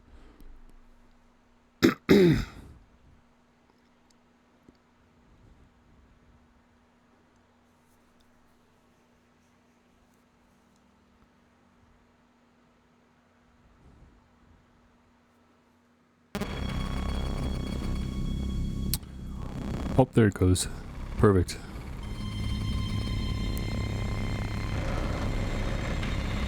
New game and load game. Yeah, you know what?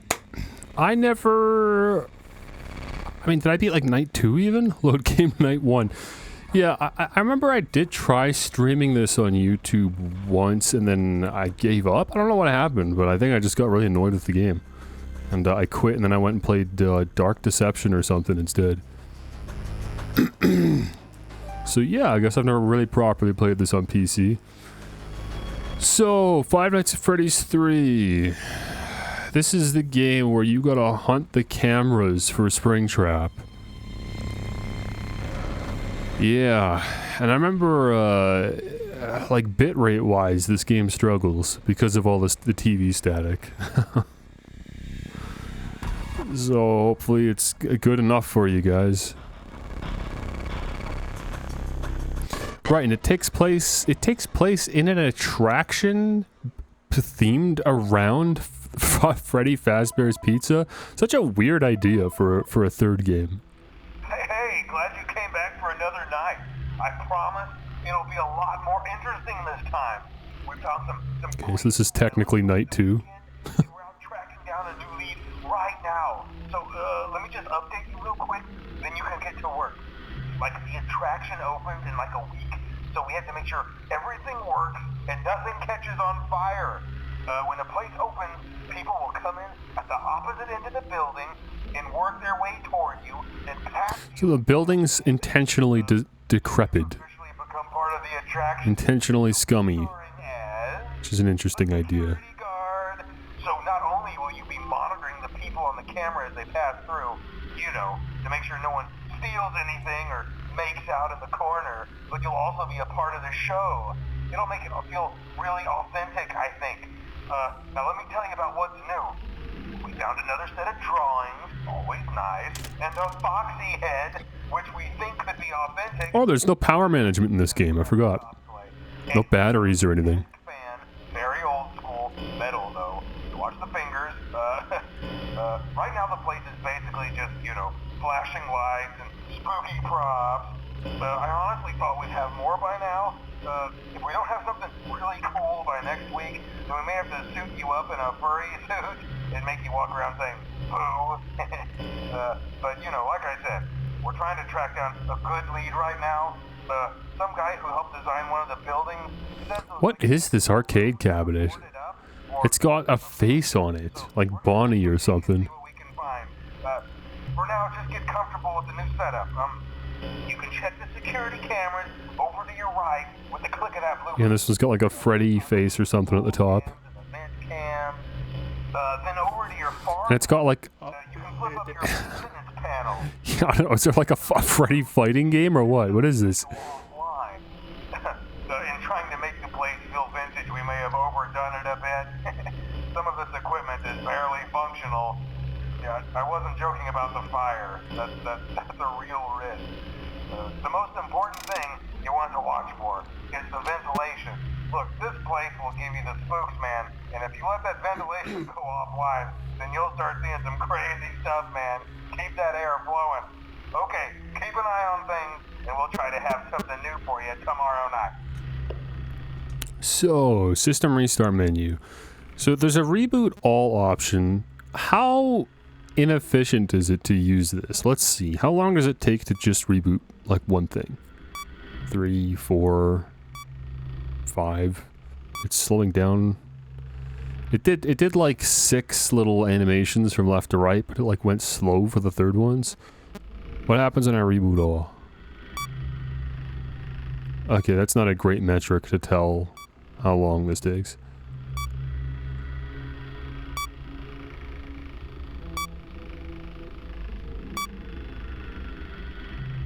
It's not that bad. Like, if I had to do 2, I feel like reboot all is just as long as doing them individually, right? So if it's 2 or more, yeah, you can reboot all. You just really don't want to make the mistake of hitting reboot all when it's only 1.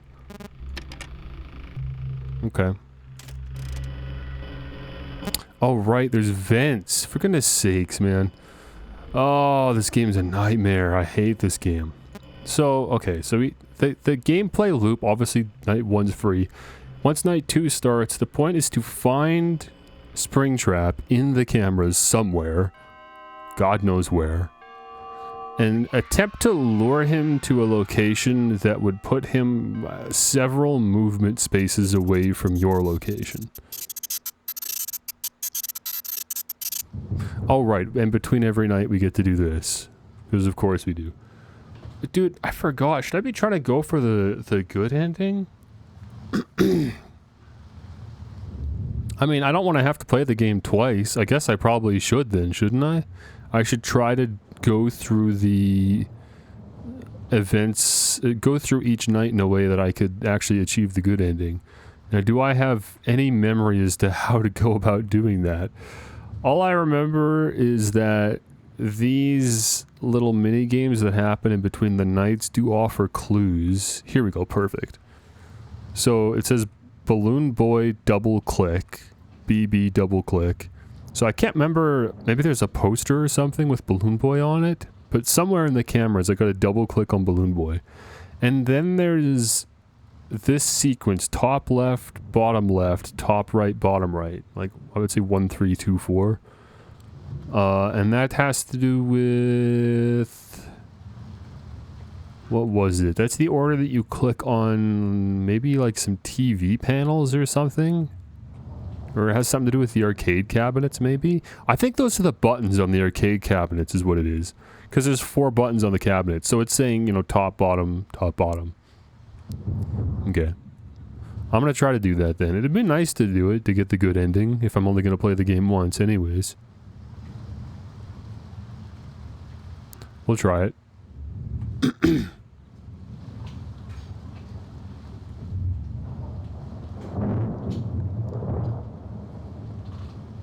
What's this here? Can't go in there?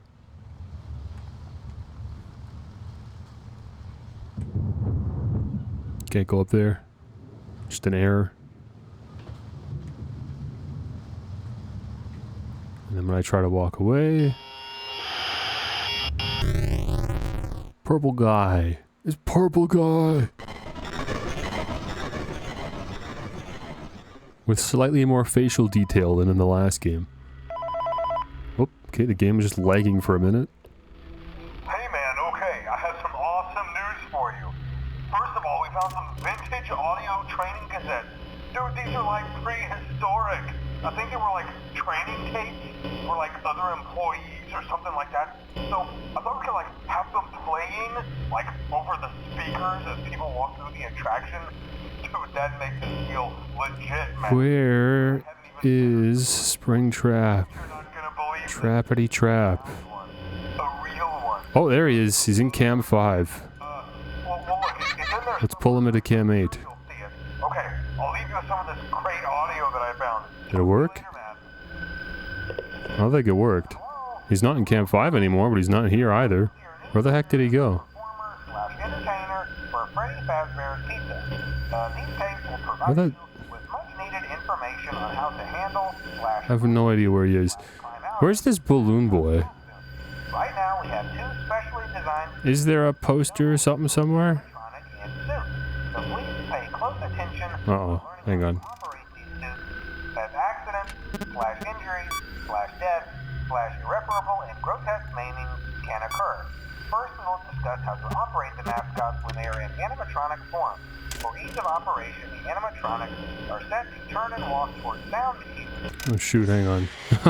Okay, so when that happens, you have to click off the camera really quick. You have to have fast response time. Change the animatronics to suit mode, insert and turn firmly the hand crank provided by the manufacturer. Turning the crank will recoil and... Can't you exit the restart tablet while rebooting? I don't know, I was scared to do it, honestly, because I thought if I leave and it... Oh, there's Balloon Boy. Perfect. I thought if I leave and it's not actually finished what it's doing, then maybe it, like, cancels it, and then I have to go back in and start over again. So I was scared to do it. Okay, so this is the Balloon Boy minigame. And I still have one more balloon to collect, according to the top. So, you have to break out? Yeah, there we go. I guess just out the left, like that.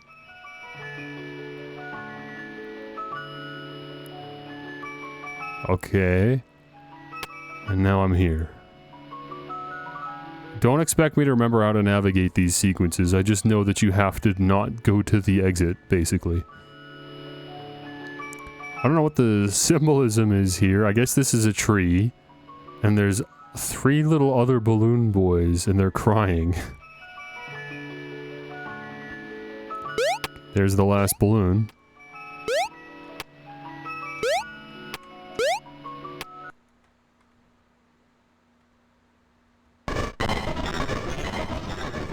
Okay. And that was that, I guess. Great. Okay. The other thing to do was in cam... Let's see, where were the machines? These are machines. Are these the ones you click on? Or is it this? Here, can I click on the buttons? Oh, there we go. Yeah, 100% I can. But it didn't do anything. I think I did it wrong. It was top, bottom.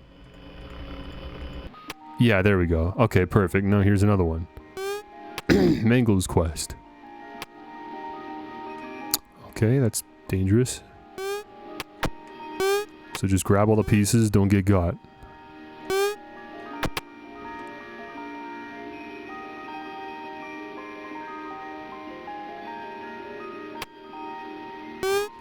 Can't forget my second head. That would be a travesty to forget that. I assume we break out up here, maybe? Yeah, there we go. Okay, and this takes us to more weird, out-of-bounds areas. That's probably the puppet. I don't know why the puppet's here, but the puppet's crying, as the puppet does.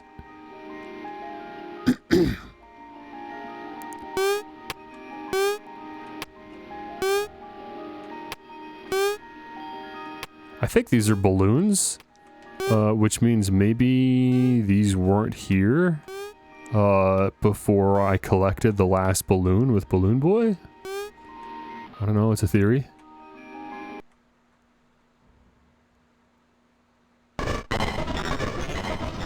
Okay, Mangle collected cake. Now what do I do? Mission accomplished, or do I have to go back in with Balloon Boy now or something, or can we just leave? I assume we're just done now. Mangle got the cake, and I assume Balloon Boy put the balloons there. So we probably deliver the cake in a future night with a different character. Okay, so Springtrap is there. So let's try to pull him into 9. It worked. Let me close this vent. Oh, there we go. Because I don't want him going up there. Okay, he just left cam 9. So he's in cam 8. So we'll just pull him back into cam 9. There we go. And cam 9 seems like a good place to have him. Because he has to either then go to cam 10, in which case we can pull him to cam 8, or he has to go to cam 8, in which case we can pull him back to cam 9. Yeah, why not? This seems like a good spot, and I don't have any batteries to worry about, so I can just sit here and stare at him for all I want, for all I care. But eventually I'll have to reset my ventilation at some point. Okay, there we go. I think he's back in cam 9. So now we're gonna camera system. Oh, I can't click exit. It actually won't let me. Okay, good to know.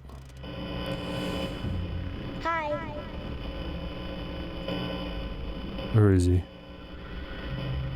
Oh, I've lost him properly now because I had to go and reboot that. And he's so hard to find anyways. Oh, he's in the vent. Okay, well, perfect. That's fine with me. I sealed that vent. So I'm glad I had the foresight to do that.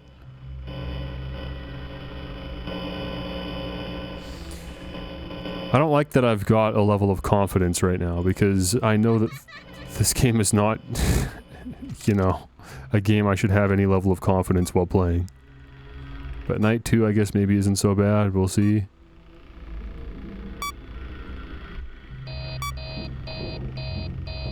He's in the vents, but I assume that's the vent that I blocked off, so we should be good. Yep, he's in 11, so don't worry about it. Now he's back in cam 9. Okay, good. Get back here.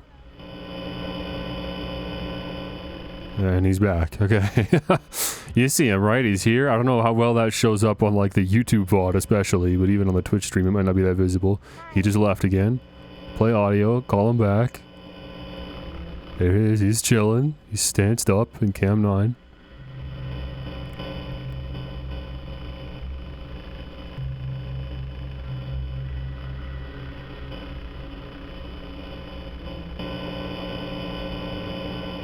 He left. Hello. Play audio. And he's back. Okay, you know what? Easy. Easy game. Easy game. Video error. Not good. Let me play the audio and then let me leave. Because you can still move him around even if you can't see him.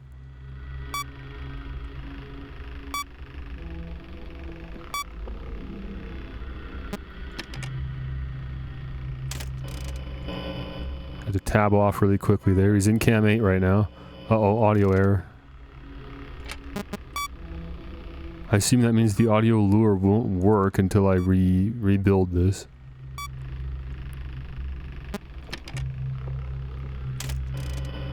Hi. Okay, that didn't work. Is he in the vent? He's not. Where the heck is he then?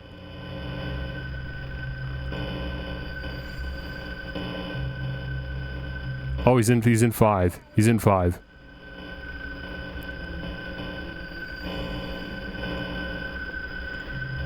Okay, I gotta address this ventilation error. But I don't know where he is right now, unfortunately. He could be in the vents for all I know, and then we're screwed.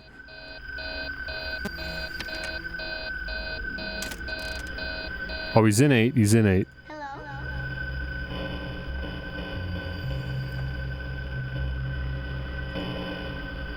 He's not in 8 anymore. Where'd he go? Where the heck did he go from 8? Or was that one of those fancy, funny little hallucinations that this game does, where he just appears somewhere that he actually isn't? I got no idea where he is, bro.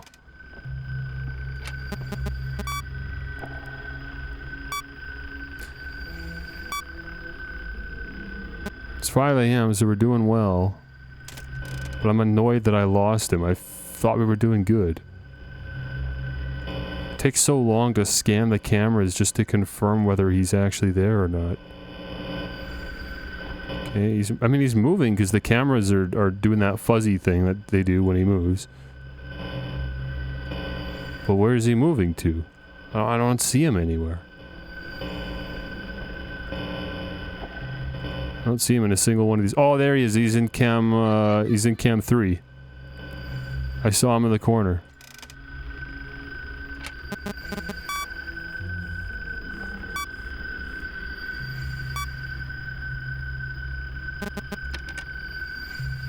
Oh, and now he's right there. I don't know how he got so close. Doesn't matter. 6 AM. The other nights aren't going to be that easy, man.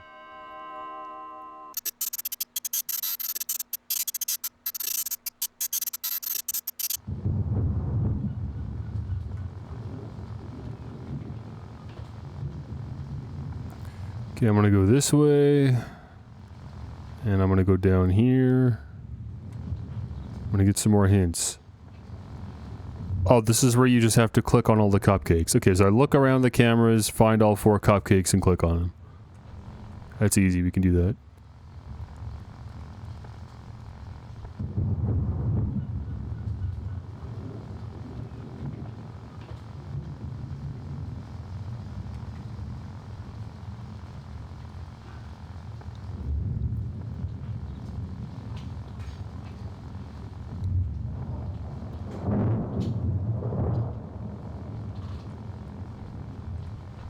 Hold down shift to sprint or something? I feel like this just takes a little too long.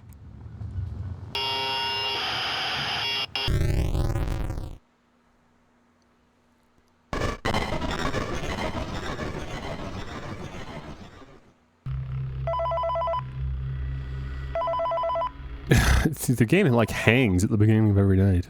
Hello. For today's lesson, we will be continuing our training on... Okay, there's a cupcake. I see it. One. Animatronic as a suit, please ensure that the Two. animatronic parts are tightly compressed and fastened by Three. Okay, this is easy. around the inside of the suit. It may take I don't see any there. I see Springtrap there. Oh, there we go. Hang on. where you can move and speak. Oh, there we go. Now we got Chica.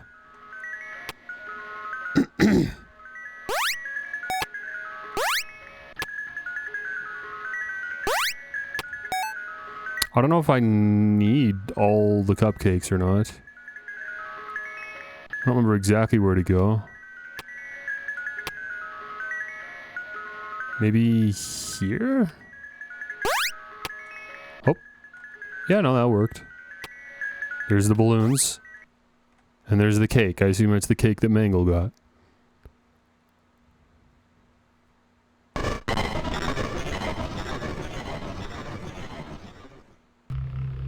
Okay, great. So they all work together to deliver a cake to that kid.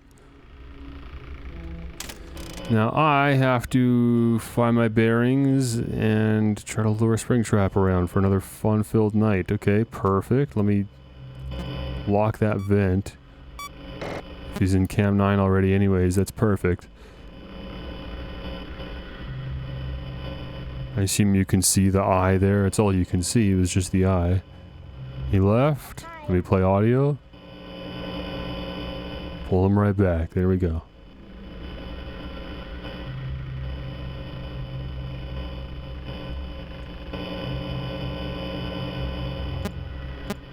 Hello.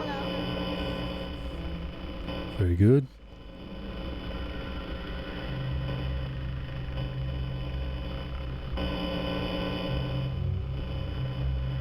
Hi. Okay, pull them back. Now let's reset that camera system.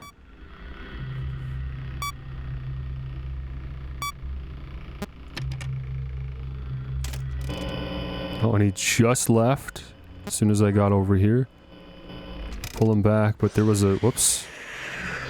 Okay, well I guess we're rebooting all.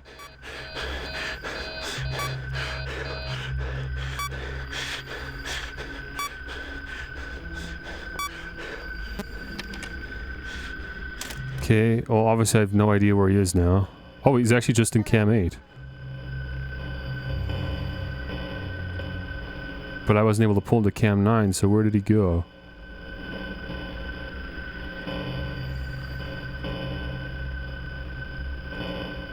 Where the heck did he go? What? The way the rooms are connected, he could have only gone to Cam 9, 7, or 5. And now it's been so long, who knows where he is. Now I just gotta look everywhere. Where the heck is he?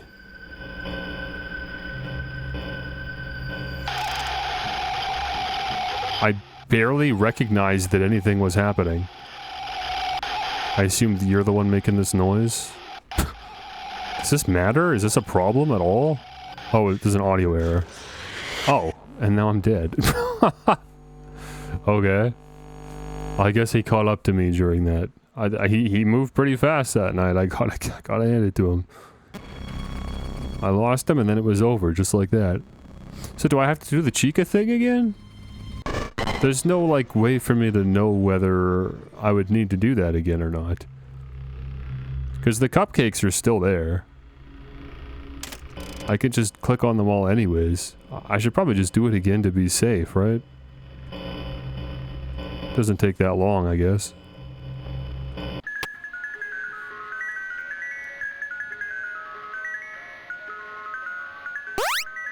I'm sure I only need one. Jump over. Oh no, the kid's gone. It's all good.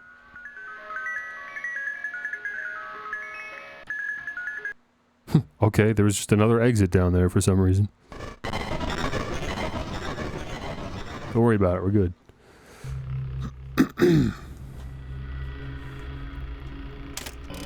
Okay, there he is. Oh, he just left actually. Let me pull him back to Cam 8. There we go.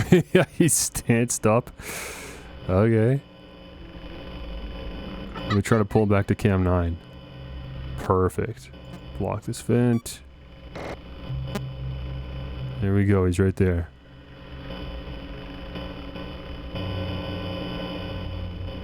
Hi.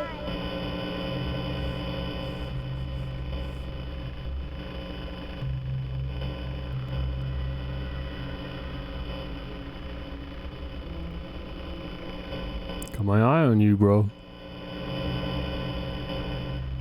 Hi. Oh, we got audio device error too, apparently. So I'm probably gonna lose him then. I'm gonna have to hop back in the cameras and desperately look around to find him. I don't know if there's some kind of strategy to not losing him, but I mean, it just seems like it's inevitable. Every single time you get pulled away, you're gonna lose him. How could you not? Okay, we got him in cam 8.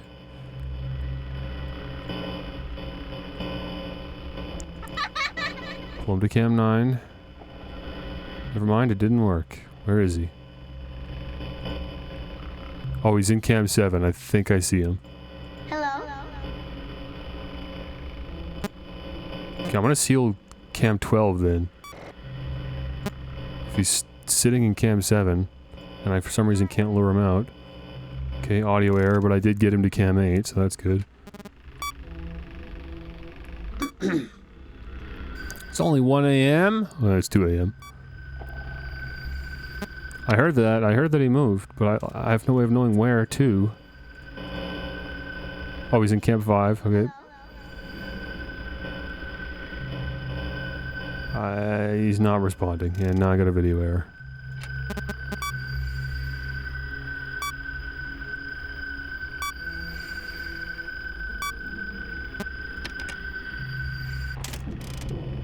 Uh-oh. Which vent is he in?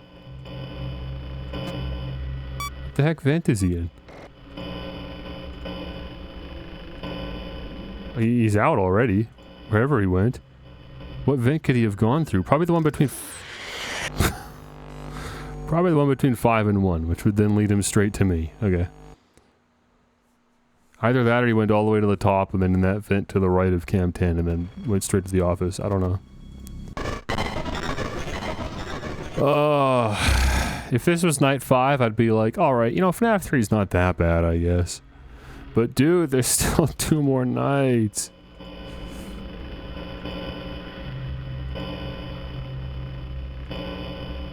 I hate that this game costs money, I'll be honest. Okay, he's in cam 7. I saw his arm peeking out the door there. Cam 8's maybe not a bad place to have him, right? Like, he's nowhere near a vent. But it's just unfortunate there's a lot of different cameras that he could then go to from here, so it's difficult to look for him if he's in that camera.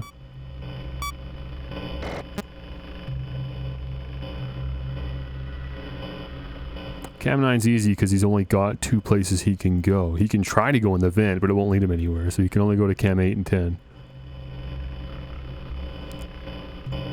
Hello. Actually, I guess that makes cam 10 even better then, because if he tries to go to cam 14, that won't work. I guess that's why people do that cam. Number 10, because there's literally only one place he can go, so you know where to look if you lose him.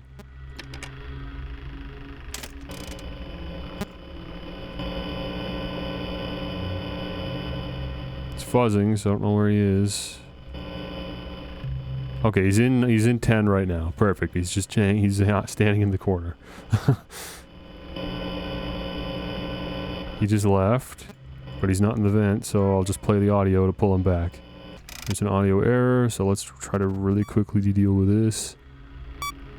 Oh, good, a ventilation error too.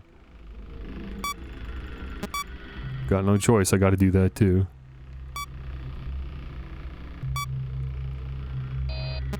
It's just an insta-kill if you run out of ventilation, so... Okay, good, he's still in cam 10, so never mind. It's all good.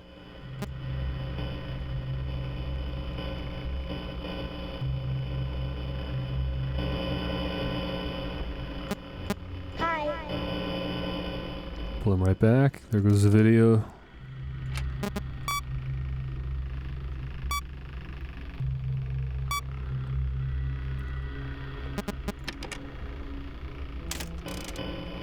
He's gone.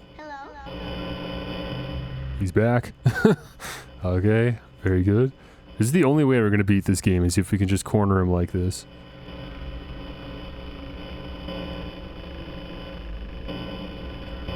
Feels weird just staring at him though. It feels like I'm not supposed to do that. Like there should be some punishment for that, but there isn't. There really isn't.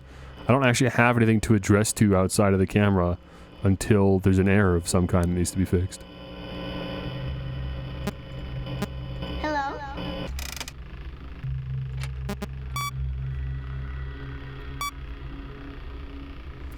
I'm sure the ventilation will go down any minute now, but for now we're good.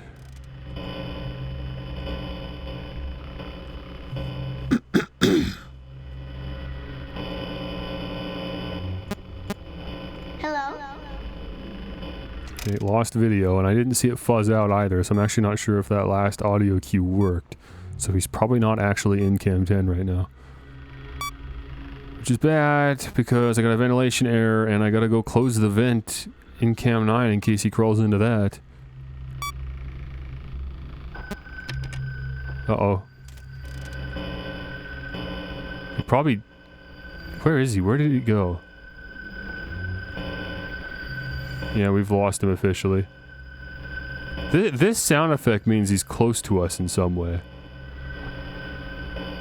But you know, I don't know how close is close. He's in cam 5.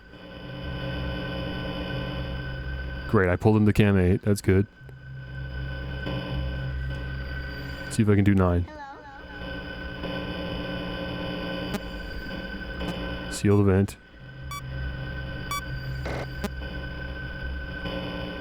Pull him to cam 10. Map toggle. Close this vent. Okay. Perfect. That actually went quite well. I saw there was like a Freddy in the background. I don't know. I just ignored him. We're fine.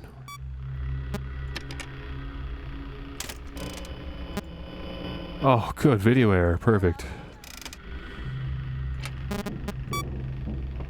He's in a vent. Hopefully he's in the vent that I blocked.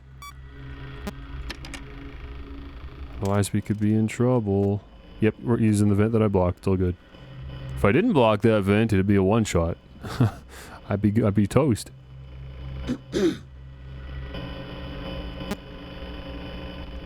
Yep, stupid stuck in the vent. He's gonna try to back out. Yep, now he's back here in cam 10. Exit's right there, bro. You don't have to stay here. Free to leave at any time.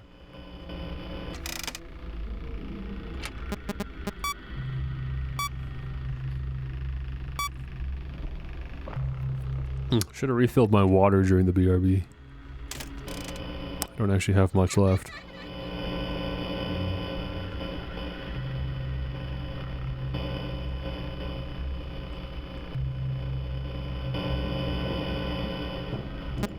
He's in the vent again.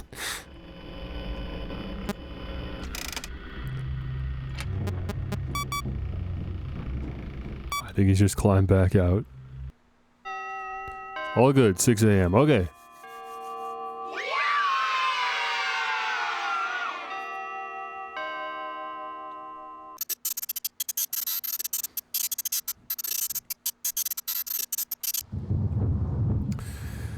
Oh, I'm gonna be so happy when this game is done.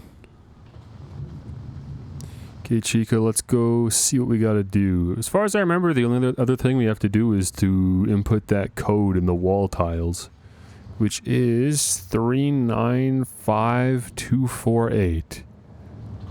395248. 395248.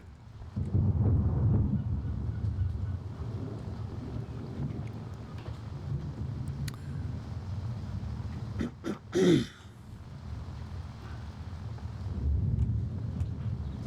don't know what has to be done, what the minigame is. Oh, it's that one where you gotta like... I'm gonna have to look up a tutorial, I think. 395248.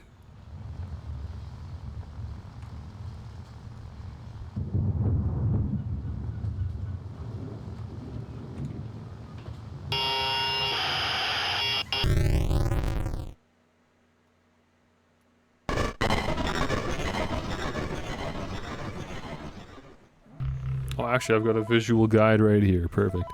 Okay, 395248. What? I think the guitar is 1. Hello. There's been a slight change of company policy. Perfect. Okay. I've actually got a visual guide right here. Let's see. So we go down. Yeah, we just go here, and then you go left.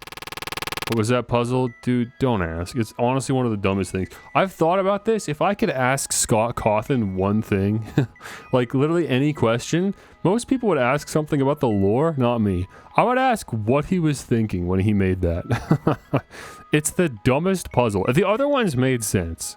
Balloon Boy, double click, just look around. Oh, there's a poster with Balloon Boy. Click on the cupcakes, look at that, there's cupcakes. You know what I mean? But that, they just gave me a 6-digit number and didn't tell me what to do with it. And you had to input it into the wall tiles in the office, like as if it was a phone number. It's just the dumbest thing. And this too, by the way, is also very stupid. In the other mini games, you just have to break out and then you figure out what to do from there. In this one, you had to break out, and now I'm back. I'm kind of like back where I started, and you're like, okay, well now where do I go? So you have to go over here.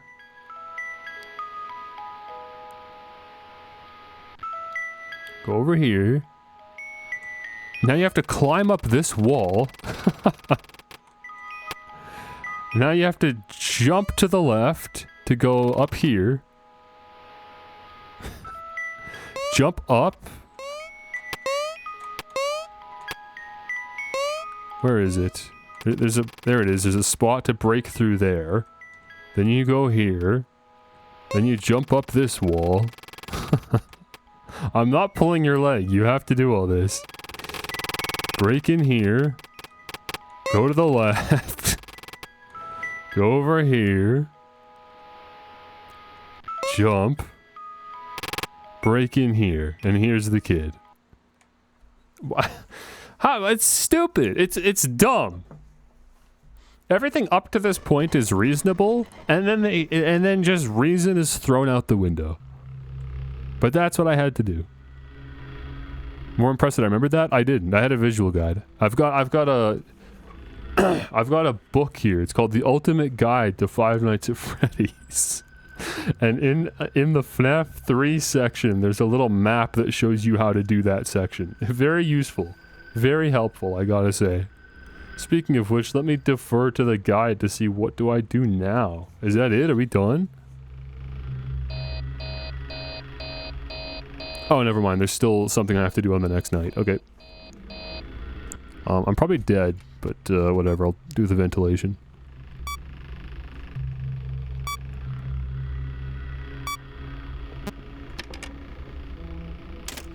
Okay, where's Mr. Springtrap? Oh, he's right there. He's in Camp 5. That's not so bad. We can recover this. We can lure him back, I think. Keep an eye on him. Wait for the audio lure to come back. Then we'll pull him to Cam 9. It just didn't work. He just didn't care. He's still in Cam 8 though, so let me just try again. It's annoying that it just doesn't work sometimes. Okay, perfect. Then we'll seal this vent. And we gotta reboot all, I guess. So when you see that Foxy, you're supposed to like react and then look to the right and then look back to the left and he goes away, I think. But I just don't notice him in time, frankly. I'm already looking over to the left. I'm not gonna like actually notice him there. Oh, he's in the vent right now in Cam 11. Perfect. Okay. Well, let's just be patient then. We'll wait for him to exit the vent. There we go. Okay, now I'll pull him into Cam 10. Excellent, and now we'll seal the Camp 14 vent. Perfect, and now we're golden. We got him right where we need him to be. Play the audio. Wait, why do I hear the sound effect? Is this a hallucination? Oh no. Oh no, it's because of that Phantom Freddy in the back. Okay, I'm pretty sure if I put down the camera, that Freddy's gonna get me. So instead I'm gonna wait here. Okay, we're good. Now we're gonna go over here. Camera system. Yeah, okay, so it's just the same sound effect plays when that Freddy's walking by the window. That's a little annoying. Good, she's still right there. Perfect. Okay, night 4 is going better than I thought it would, I'll be honest. Map toggle, he's not in the vent. Play audio. Pull him right back there. Let's go refresh our audio. Of course, there goes the ventilation. He just moved. I heard him move, and I didn't hear a vent noise, so that means we could be in danger. He's currently in cam 9, which puts him in a vent. Hi. Oh, he's back in cam 10. No, he's not. I think that was a hallucination. Where did he go? Is he in cam 8? He's not. Is he in the vent? He's not.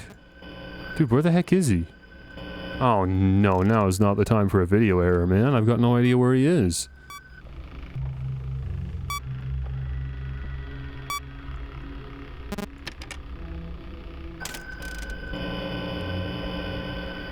I'm completely lost. I hear the sound effect like he's near.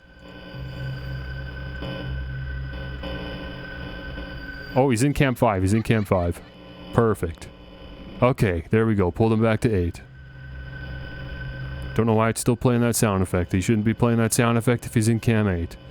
He just left. Did he go to cam 9? He did. That's actually perfect. Let me seal the vent here.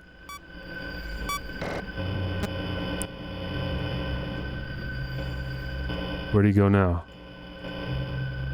Probably went back to 8. I'm just going to play the audio in 9. Oh, there's an audio error. I don't know if it went through. He's in a vent. I pray to God that it's the vent attached to cam 9.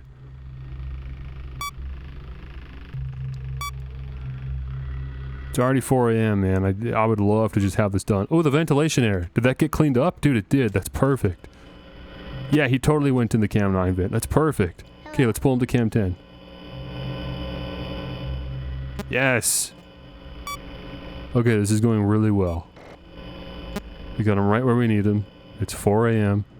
Pull him right back. He just didn't respond to that, I guess. Just didn't feel like it. Oh, wait. Or, never mind. He went in the vent. Perfect. And now he's back out. And it's 5 a.m. and he's trapped in the corner.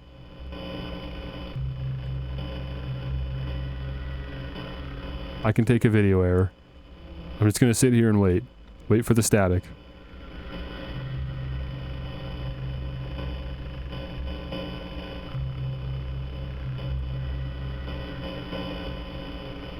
I don't think that was it.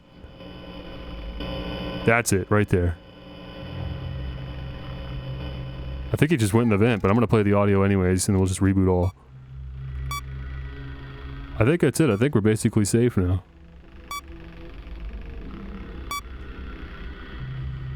The gameplay of this game is so different from the last two games. FNAF 2 put like an interesting but familiar twist on the first game's gameplay. This game's gameplay, specifically just the gameplay, is just completely different. The only similarity is that there's cameras and you're watching an animatronic. That's it, but that's not really the gameplay. That's more like the way you interface with it, I guess. Okay, we're Foxy, so we're starting from Pirate's Cove. That's fun. Right, okay, so now it's got just this image of like a Shadow Bonnie type character. I don't really know what it is.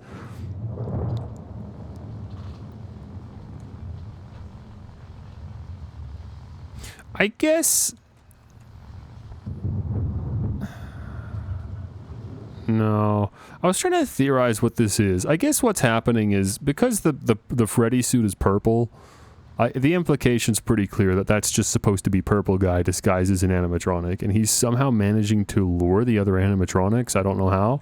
I assume it's got to be something in their programming. They're not actually, like, possessed at this point. I'm really just playing as Foxy, genuinely just the robot. And for some reason, I'm following this Freddy around.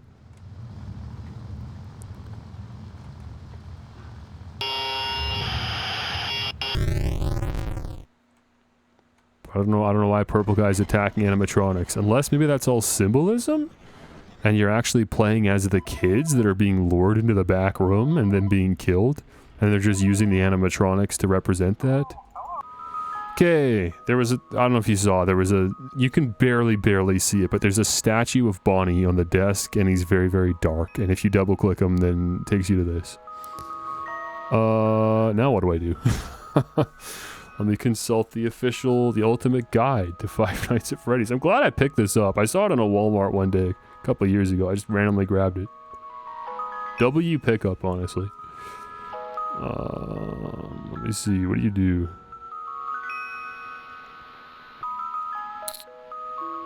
It's a mashup of all the other mini games. Pressing S phases the character from one game setting into a new purple room, and pressing S again phases the character into the previously played mini games. Why would I know that? Pressing S? Why would I even think to press S? Okay. I guess because it's WASD, so you can... Look at me. I just hyper run through them all. Okay, well, where am I actually going then? There's a child at the bottom left corner of the purple room, but outside the walls. To reach it, press S until you land in Balloon Boy's air adventure. Jump to the upper left platform and into the wall. Okay. Let's get to Balloon Boy's air adventure. There's the kid. Okay, so we're trying to get to that kid in the purple room. In order to do that, I have to press S and let the game randomly cycle until I go here. At which point I go here. And then what? Do I just jump out the wall and then press S? Hang on. Jump to the upper left platform and into the wall. Passing through it and falling to the ground, walk to the center of the screen and press S to phase back to the purple room. Okay. I don't just press S now? I just did that. I don't know what the game was trying to get me to do. Just do that. It's way easier. Okay, great. Now what? On camera 3, why would I know to do this? On camera 3... Find the two posters on the right side of the room. Double-click the left poster closest to the center of the room. What? Find the two posters on the right side of the room. This? What? Okay, there was no hints for that. That's stupid. I didn't see anything regarding that. Okay, anyways, I'm playing as a child now. And I can just go through like this.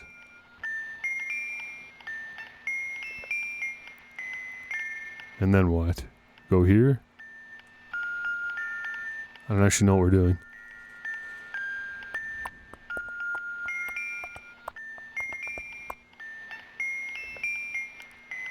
When you give the child a cake, it stops crying and is given a mask of its own.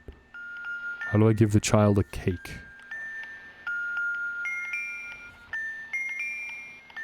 Oh, hang on. In the picture that they've got, there's four characters here. I've only got 3. I think that means I messed something up. Shoot, man. I was trying to do this just for memory. What did I not do?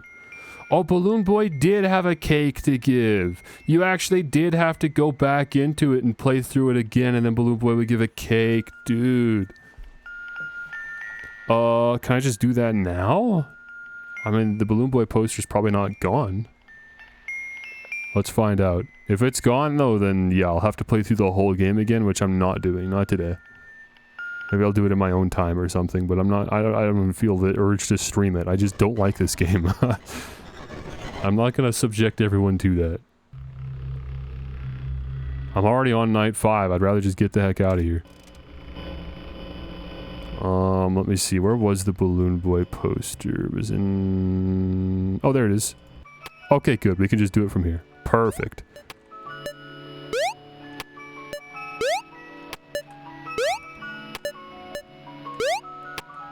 Grab all the balloons.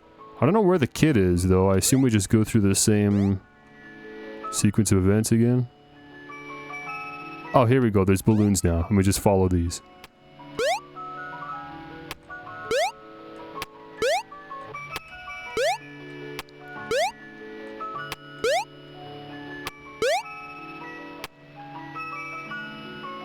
There you go, kid.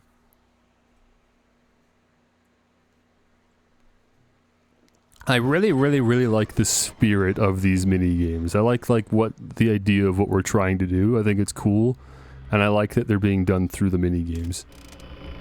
I just don't necessarily love the way you access some of them. Okay, there we go. I think now we're good. Happiest day. Is that... Are all of the... Did all of the games have text up there and I just wasn't reading them? Or is that just this one?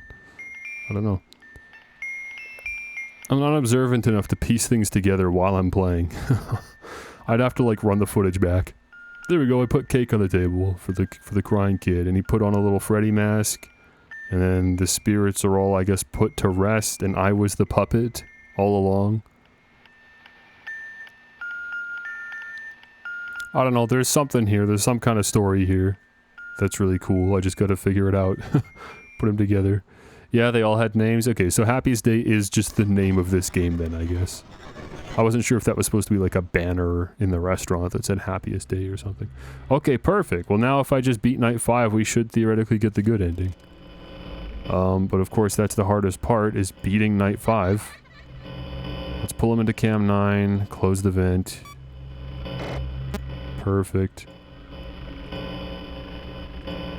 Now try to pull him to Cam 10. It worked. Close the vent. And now I gotta go fix an audio error. Wait, what was I waiting on? I'm stupid. Okay, well now I gotta do a full restart because the camera's out too. I don't know what I was waiting on. I was just staring at the camera.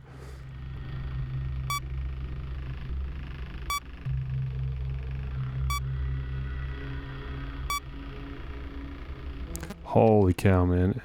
And like the errors happen more frequently tonight. So I'm gonna be back and forth even more often. It's so cruel. But we got him where we need him to be. Let's just try to keep him here as long as possible. He's in the vent. Fine with me. And he's out of the vent. See, he's way smarter. He's much faster tonight. He was in the vent, he was out of the vent. Just like that. Okay, I think he just went to Cam 9, so I'm going to play the audio and do another reboot all. Just working under the assumption that this is faster than doing them individually. I hear the footsteps, which isn't good. That means he didn't respond back to the Cam 10 lure that I laid, so I've got no idea where he is. It's not an event. Oh, he's in 8. So we can pull him back to 9. Do that. While we're waiting for the audio lure anyways. Where'd he go? Oh, oh shoot, he's in 10. So he's gonna try to crawl in 14 if I don't close that. And there goes the video. Oh, hang on. Hello? I'm gonna do that, just really quick. And now we gotta reboot all, because already the audio devices need to be rebooted again. It's counting based. Like, it's the amount of times you use the audio lure puts you closer towards needing to reboot the audio devices. So it's like, you know, every 3 times or whatever that you use the lure. So it's hard because I don't want to waste him. Oh shoot, that was a waste though, because he's in Cam 8 actually. Oh, for goodness sakes, where did that put him? He's in 5 now, but I couldn't play anything. The audio error already, bro? Already? I just rebooted this. I don't know what triggers the camera system reboot. But I'm sure there's another one coming soon. Okay, let me pull to 9. Perfect. Seal event. Video error. I think he just went in the vent that I sealed, which is good for me. Oh, I clicked reboot all, which I didn't mean to do, but maybe that's not such a bad thing, because it wouldn't hurt to top back up on audio devices if he's in the vent anyways. So he's gonna crawl back out and all that. Keep the ventilation at bay. Oh shoot, hang on. Okay, play audio, pull him back to 9. The vent is still closed, yes, good. Now we'll try to pull him back to 10. Did it work? It did, perfect. Seal the vent. Okay, and refill the audio.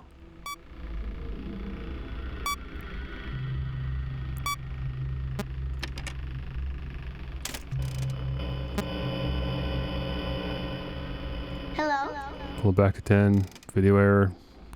No point in leaving it. I don't actually know where he is.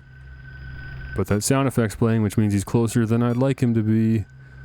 He could be all the way in Cam 5 by now. Oh, never mind. That's just the Freddy Phantom. So then where the heck is... Oh, he's in Cam 10. Perfect. Unless that's a hallucination. Which is apparently a thing. Play audio. Didn't do anything. Now I've got an audio error. Perfect. Of course I do. Yeah, I don't know where he is. No idea where he is. But I can't lure him out, or lure him around anyway, so I might as well address this before I go and find him. Just by the time I look back, he'll be somewhere else anyways. Ventilation error. Oh, I've got a very limited amount of time to find him and lure him somewhere else. I'm just sending it on Cam 8. I'm just sending it on Cam 8. Oh, that's not good. I don't like that I lost him. It's 4 a.m., man. 5 a.m. It's 5 a.m. Ooh, and there goes that sound effect. I assume that one's actually for Springtrap now. Never mind, it's for Freddy. Okay, where are they? Oh, he's in Cam 8. Oh, and now he's in 9. Okay, we're doing fine. Perfect. I did just lure him away from 9, though, by playing it when he was actually there. Where the heck did he go?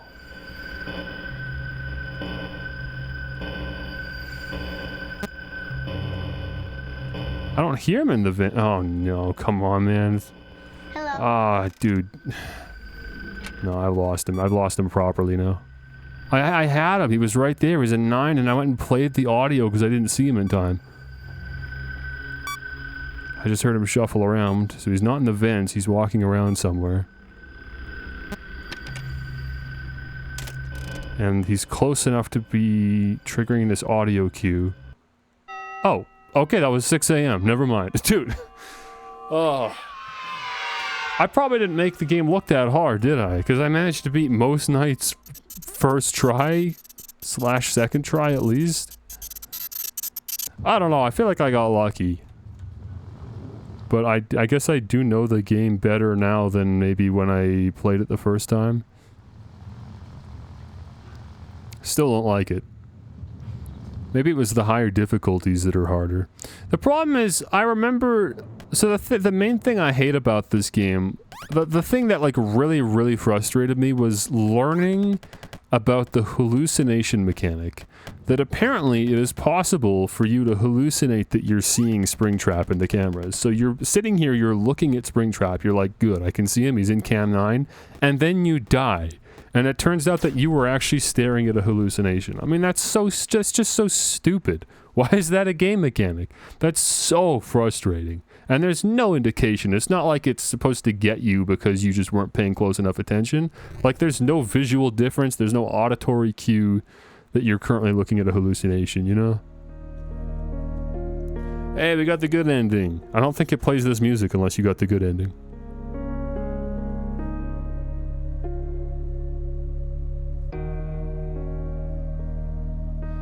I'm glad I was able to just do that Balloon Boy thing again. So that I could get the good ending.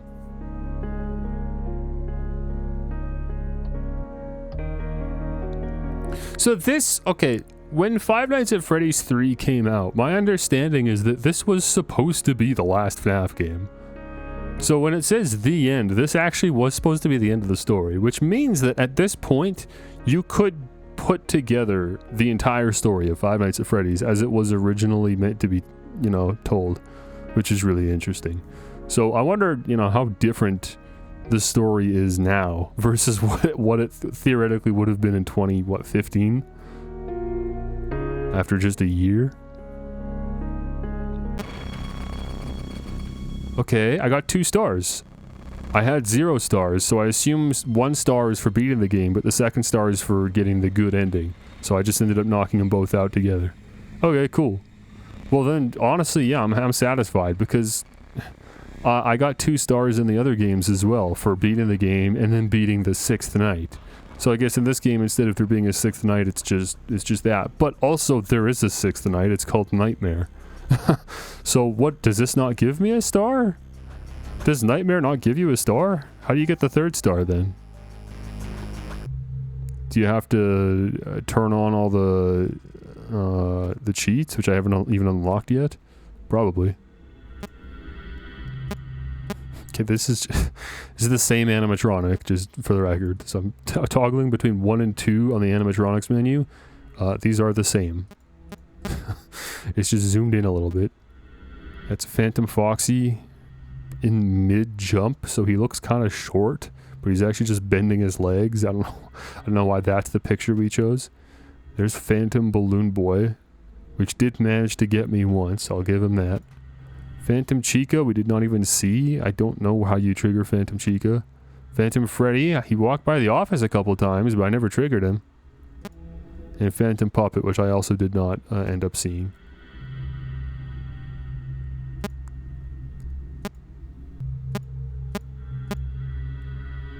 And the design of these animatronics, like the way they're all like kind of... They've got like these black streaks on them. I guess the implication is that they were in a fire. Like this is burn damage. Which is really cool because that is the ending of this game, is the building burning. So I think like the phantoms that are attacking you are from an event that hasn't even occurred yet, which is really interesting conceptually. Like you're being haunted by ghosts that don't even exist, like to foreshadow the events that will occur. That's a really interesting idea, if that's correct. I don't know. Oh, I can just do the mini games separately here. Okay, cool. In case I had so much fun doing them, I wanted to play them again. Okay, well, I might as well try Nightmare then. I mean, we managed to beat the game pretty quickly, actually. I'll give it a couple tries. Maybe we'll get lucky. I've got some more juice in me for FNAF 3, but at a certain point, I'm going to say I've had enough. Hello? This is just to inform all employees that due to budget restrictions, Okay, well, where is the guy? safe rooms are being sealed in most locations, including this one. Work crews will be here most of the day today, constructing a false wall. Oh, there he is. He's Cam 8. Nothing is being taken out beforehand, so if you left anything inside, then it's your own fault. Okay, there goes video, honestly. Just gonna reboot all. Because the audio device is just about to go out anyways. And remember to smile. You are the face of Freddy Fazbear's Pizza.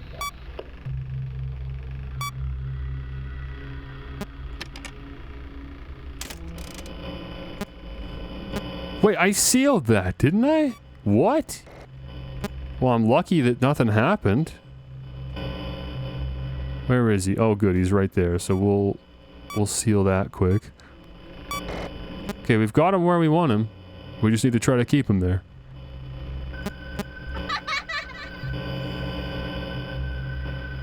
It's playing the sound effect. That means that, yeah, Freddy's there. I'll just do the cam system and then we'll get back. I'm sure I can play at least one more audio before that'll trigger. Okay, he's in the vent that's blocked off. That works for me. What? I clicked map toggle like immediately. I don't see Springtrap, which is bad news for me. I hope it's just because I'm blacking out.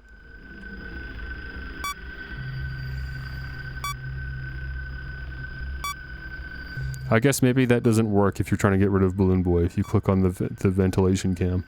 That's not good enough. Okay, he's walking around. I hear him, so... He's not in the vents. And the sound effect, I believe, is not tied to Freddy, so he's probably pretty close, wherever he is. Let me try cam 5. Nothing happened. Uh-oh, that's not good. Oh, I can't even see him fast enough. I can't see Phantom Mangle fast enough to respond. Balloon Boy I can see. He covers the whole darn camera. Oh, there's Springtrap, cam 4. Okay, good. We can pull him... Actually, that's probably a good spot for him. Let's just leave him there while I quickly go address this. And then we'll head back and we'll see if we can pull him back to cam 5 successfully. Because I don't really want to leave him in cams 3 and 4. I don't think that's a great spot. Oh, he's right there. That's not good. Please tell me I can pull you to cam 5 from there. Because he's in this room. Okay, so he's in cam 1 now. I just saw him scuttle by. right? I'm gonna play audio again. I don't think he's gonna respond. I don't know what to say. I think we kind of just lost this one. Yeah. Okay. we kind of had something going on. Give up already? That was one try. I can do a couple. I got a couple more in me. I'm fortunate because the main game went by, honestly, without much resistance, so I feel like I have enough stamina to actually put some effort into this. Which I wasn't expecting at all. Okay, it's in Cam 7, so we'll pull him in Cam 8 for now. I'll try to pull him to Cam 9. Never mind, he already left, so now I gotta pull him back to Cam 8, unless you want to tell me he went to Cam 9. He didn't. So I'll put him in Cam 8, and then we'll refresh the audio. Just start playing FNAF 4. No, man, that's for tomorrow. Come on. Be patient. Okay, he's not in 8 anymore. Where is he then? Oh, for goodness sakes, dude. Who knows? Oh, I think I just pulled him to Cam 9, actually. So let me seal this vent, and then let me get out of here. Perfect.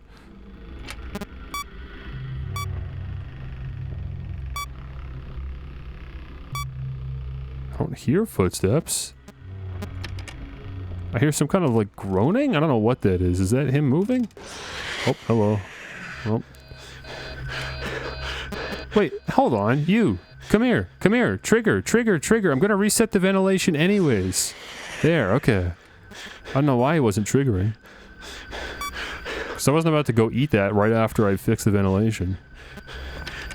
Okay, well now God knows where Springtrap is. He could be absolutely anywhere. He's in 5. I just found him immediately, and now he's in 8. And now I don't have any audio. Okay, that's not so bad. That's not so bad. He's in 8. We can do that. But he moves fast, so by the time I get there, he could be in a room next to a vent, and I have to find that quickly and then close the vent. Yeah, he ain't in 8 anymore. Oh, he's in 7. He's in 7. Pull him back to 8. Good. Okay. And we lost him, just like that. Before I close the camera, let me attempt to pull him back to 9. Never mind, the camera switched just as I did that. Great. Reboot all. No idea where he is. He's walking. I hear those footsteps.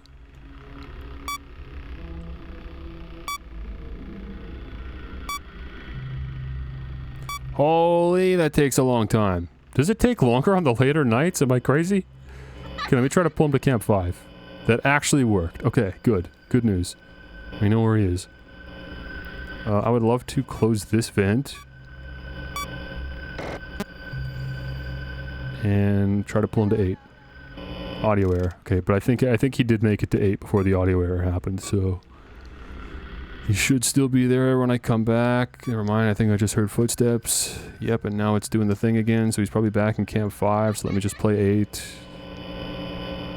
There he is. And we lost video again. Dude! This game's so annoying. He's walking. I don't hear the sound effect though, so maybe he went to 9. Maybe he's in 7. Never mind, he's just still in 8. Audio error. Okay, let me close Cam 11's vent quick.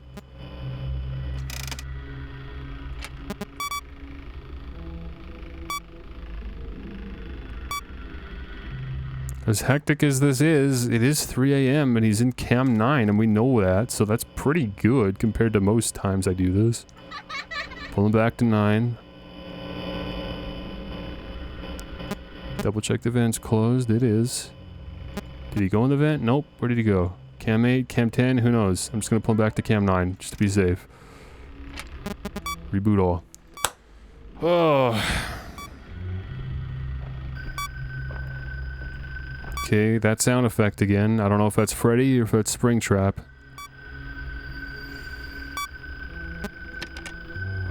It's Springtrap. Great. No, I just saw Freddy last second, so maybe it's him. I don't know. I don't know how early the sound effect starts playing.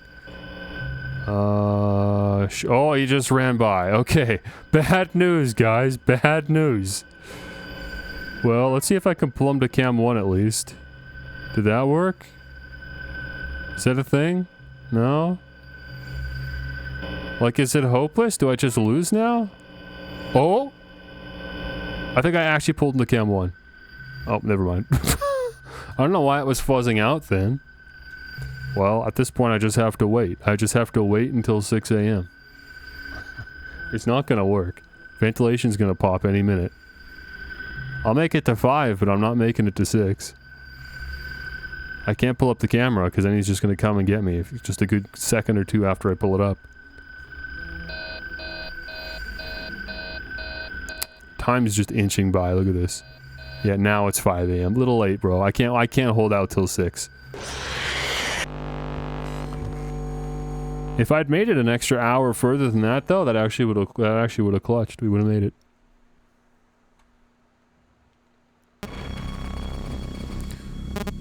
Okay, we'll go Nightmare again. Until the 3-hour mark, I don't mind beating my head at this a little bit longer. I'm glad that I'm not hating my time with FNAF 3 today. It's not been, like, as miserable as I was remembering. I don't know, last time I played, it must have really put me off. Okay, let's put him in cam 5. That'll work for now, because I can seal 13. And that puts him quite a ways away from the office. Oh, he already left. Where'd he go? He just went back there. And now he's back in cam 5, probably? Yeah, so now let me put him to cam 8. He moves so fast on this night. It's so hard to lure him around. And like, by the time you finish doing this, he could just be anywhere. He moves too many rooms at a time. Or not at a time, but like, you know, he doesn't stay in a room long enough. So already, I just, who knows? All I know is he's in the top half somewhere. He was in cam 8, good. Put him in cam 9, close cam 11. Cam 11, dude. There's way too many cameras in this game. Oh, shoot. That was... Dude, it's so hard to respond to that fast enough. Especially on such like a rare event, too. I don't know how I'm supposed to respond to that. Lightning reflexes. He's in a vent. That's not good, because I doubt he's in the vent that's closed. No, he just speed ran right to me. I don't know which vent he went in, but it led right to the office. That sucked. That was a wash. Try again. That was a bad attempt. We did not make anything happen.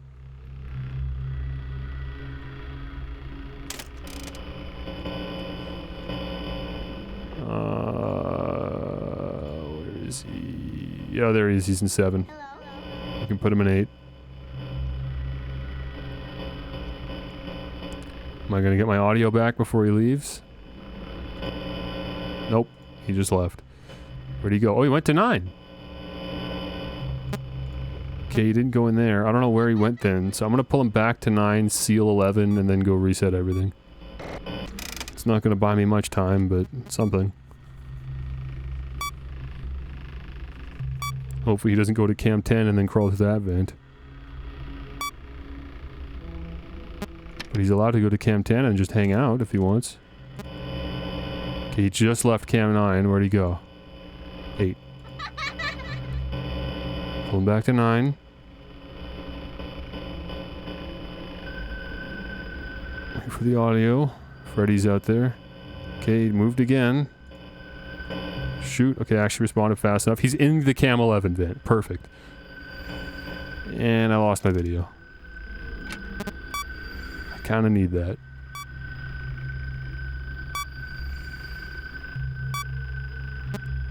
Still haven't heard the vent noise for him leaving. No, he's still there. There he goes. Shoot. No, no, no, no, no. Oh, I was trying to be quick on it. I wasn't quick enough. Okay, I don't know where he's going to be when I get back there.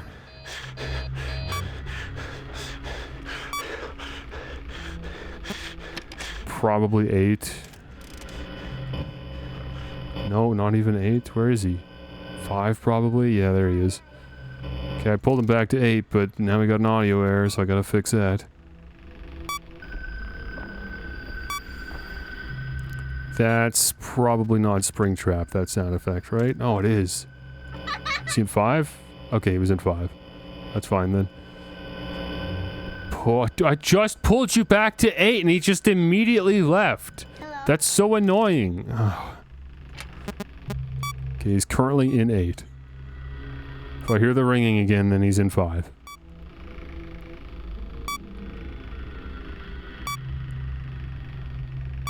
I don't hear the ringing, so he's either still in 8 or he just moved over to like 7 or 9 or something. There's the ringing. Okay, pull him back to 8. And he just immediately left. They didn't even do the thing. He just disappeared for no reason. Where the heck is he then? He's not in 5. Dude, where the... I'm just gonna play it on 5 then, and the audio's out. What was that? What was that? Why did I see Chica there? What did I even do to get Chica to show up? Dude, whatever. I was doing good. I was like managing his position well. I knew where he was. Oh, you know what I didn't do though? I didn't close the vent underneath cam 5. I bet you he took that. Because otherwise I don't know how he would have got there that fast. I should have known better. That was on me.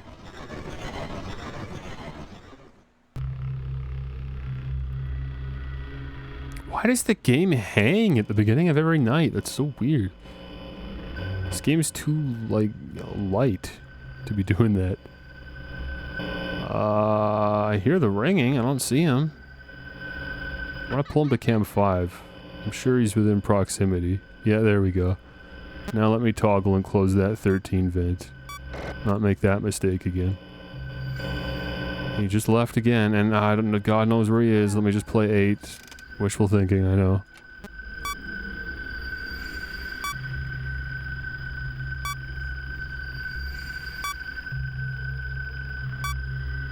No, he's definitely in like those right rooms. He's already nearly here. There's no way I managed to regain control of the situation now.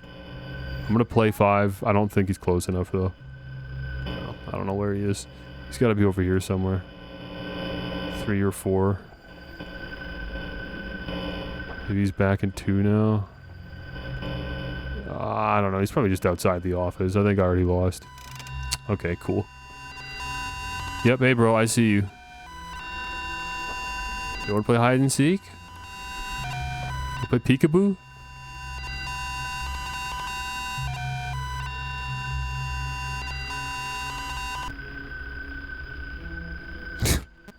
Great. Wait, that doesn't even like cause a system to go down? Why? What? Okay, can I put him in cam 1? There has to be something you can do at that point. Like if you see him at the window there, that's not just game over. You surely must be able to pull him out of there somehow. There are rooms attached to this room. Like I should be able to pull him through the vent to 5 or over back to cam 2 maybe. I don't know. I just feel like there's something you should be able to do. For some reason when I check cam 1 he's never there. But theoretically, that's where he should be right now. Okay, cool. Thank you for that. Don't know why I'm not dead yet. I'm waiting for this run to be over. There it is. Oh, that was dead on arrival. I don't know how I made it to 2 a.m.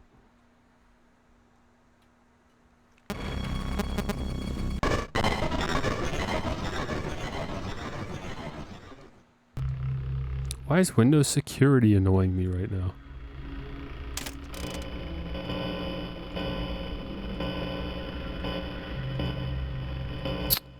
Oh, there he is. Perfect. I can put him in cam 10. A rare privilege on nightmare mode. Oh, never mind. He didn't make it. Where is he then? Hello? Probably just went to cam 8. Yeah, there he is. Okay, we'll seal that and then get out of here.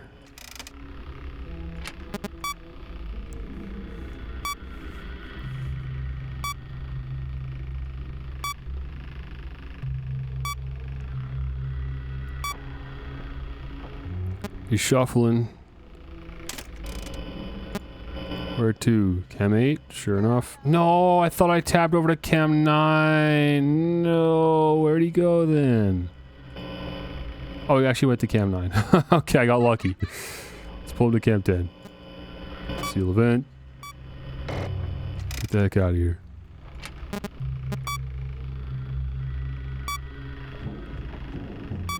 Okay, he crawled in the vent that I just sealed. Wait, no he didn't. Oh shoot! Wait! No! He went in the other vent. Wait! Go to camp 2. Go to camp 2. Okay, it's over. It's over, bro. He went while I was rebooting. He went back to cam 9 and then crawled in that vent. Like as if there's anything I could possibly do to prevent that. That's so stupid. Honestly, I'm not sure if the 9-10 area is a good idea for Nightmare mode, because he moves too fast. If he's able to make that movement, then that's just too unreliable. I think you kind of have to try to keep him in Cam 8. Because that's just the furthest away from any vents, period. Because there's still a whole room movement away. And then there's 2 room movements away before he could possibly get to you. So just seal Cam, 11? And hope that he doesn't go to Cam 5 and south, I guess. I don't exactly know, but I feel like that's still better than whatever I was doing before with the 9 and 10. That's just not feasible on this game mode.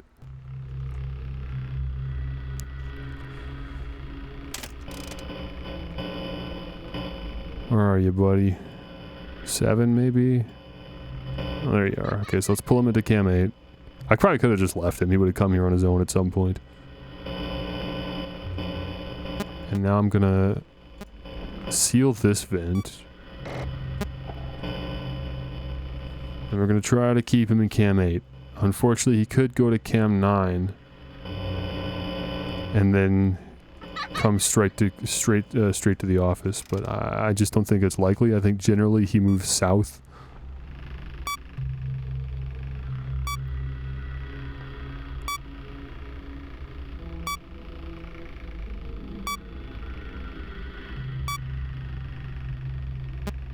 Okay, no idea where he is now, but I'm gonna play 8. Perfect. That worked great. He's very difficult to see, but he is here. Again, I don't think this comes through on YouTube especially, but he's hiding behind the static. Fortunately, I'm actually able to see him. I don't know how, but I am. Okay, hello. Good to see you. It doesn't even feel like an inconvenience when he does that, because I might as well just reboot all anyways than if I'm over here. Because the camera system would have been down within, you know, a couple flips anyways.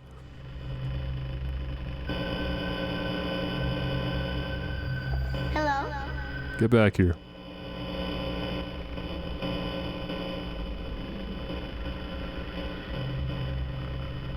This is it. I'm just going to try to keep him in Cam 8. I really think this is the best spot for him. At least on the higher difficulty. Video error, that's fine. I'm just going to sit here and wait until I see the static. There it goes. Now I'm going to play it again. And now we'll do a reboot all. And we'll just hope he's still there. Never mind, I already hear him moving. Okay, let's assume he's in Cam 5 then.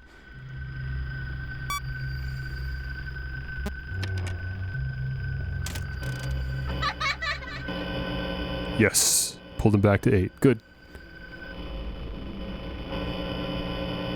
And he moved again. And I pulled him back.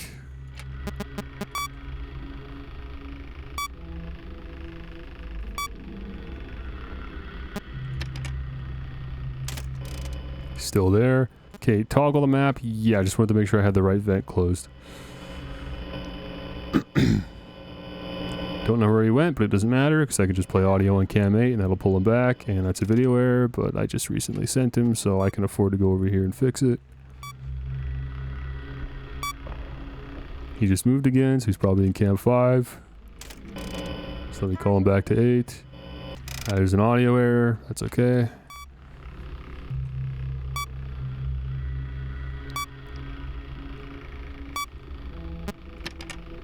I didn't hear any footsteps.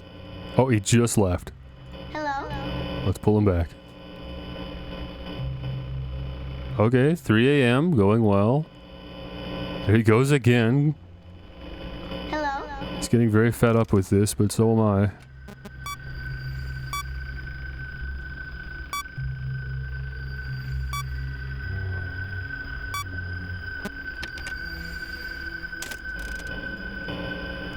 I don't know where he is. I don't think he's near Cam 8. Yeah, I properly lost him. I properly lost him. I don't know where he is. Oh, he just ran by the window. Great. Perfect. Well, that was a good night. It was going well. Okay, I'm gonna try one last time. I think that's fair. One more time and then that's it. Because I don't feel like fighting with this guy anymore. It's just not fun. It's just not fun. It's way, like, I know FNAF 2 was RNG dependent, but I don't know, dude. This is so much less satisfying to play.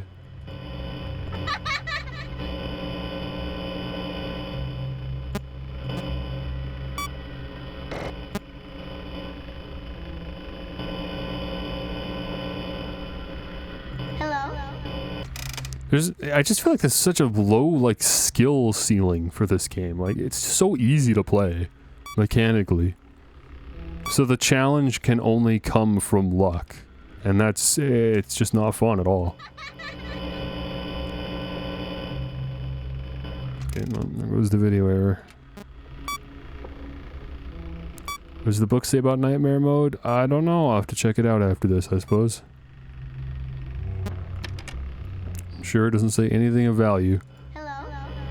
Yeah, I lost him. He apparently wasn't close enough to 8. He's probably all the way over in 10. In which case he's gonna crawl through the vent and kill me. Actually, I'm hearing footsteps still, so he's not venting yet. Where is he then? Dude, I clicked off! I feel like I had a quick response on that. That was stupid, dude. Balloon Boy, the timers for the Phantoms are so much tighter on Nightmare mode. I physically saw Balloon Boy, I said, okay, let me click off, and then he got me. So if my personal response time isn't fast enough to combat the Phantoms, then, I mean, yeah, it's hopeless. There's no way I'm gonna do this. Okay, what do we got down here?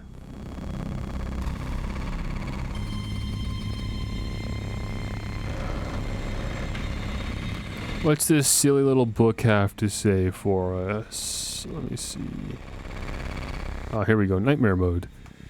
As with the 2 prior games, a more difficult night is unlocked after the 5th, called simply and most appropriately Nightmare. On this night, the ventilation system fails a lot more quickly than it normally does, so get ready for a challenge. If you beat the game's Nightmare mode, regardless of how you played the minigames, you'll see a newspaper informing you that the attraction has burned to the ground due to faulty wiring. Okay, it's just trying to talk to me about the lore. Tell me how to beat it, bro. Tell me how to beat the game. Okay, there is just a general page on how to play the game. It doesn't say Nightmare mode specifically. It tells you how many audio uses you have each night before the audio goes down, but that doesn't matter because we're playing Nightmare mode.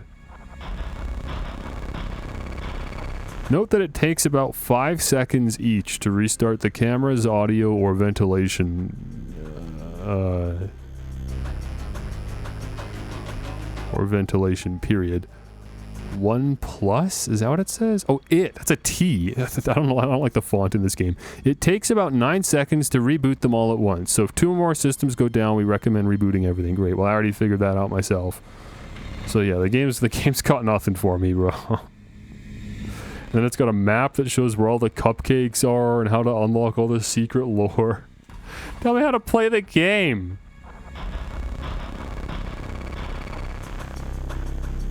You can use the audio device to lure Springtrap to adjacent rooms, but it won't work if he's more than 1 room away. Springtrap only moves to rooms adjacent to his last position or connected to it by an air vent. If Springtrap enters a room with an adjoining vent, it's best to seal it off by double-clicking on that camera. When Springtrap approaches the office, he'll slink past the window. Great. You want to tell me something I don't know? It's best to bounce Springtrap between cameras 9 and 10. If he gets closer, use the audio to get Springtrap into the camera 5 room, then close off the vent. You can trap him in there for a while using the audio, keeping the vents closed. I know this! Animatronic hallucinations... And then it tells you how to get the good ending. And then it tells you about codes, glitches, and secrets. The extras options, which I don't have. Rare Springtrap images. Just weird changes that can happen in the cameras, I guess, I didn't know about. Lore and theories, and that's it. Great. Yeah, I'm gonna be a FNAF professional by the time I finish reading this book. Did you know you can lure Springtrap around the cameras by using the audio lure? Crazy. Deep cuts. Most players don't know that. Okay, great. Good.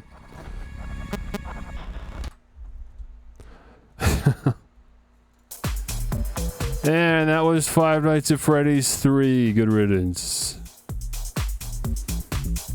Tomorrow, if all's going well, I will be playing FNAF 4. How's that sound? A brand new Five Nights at Freddy's game for everyone. That came out like 10 years ago. Or 9 years ago. So, see you for that. Bye-bye.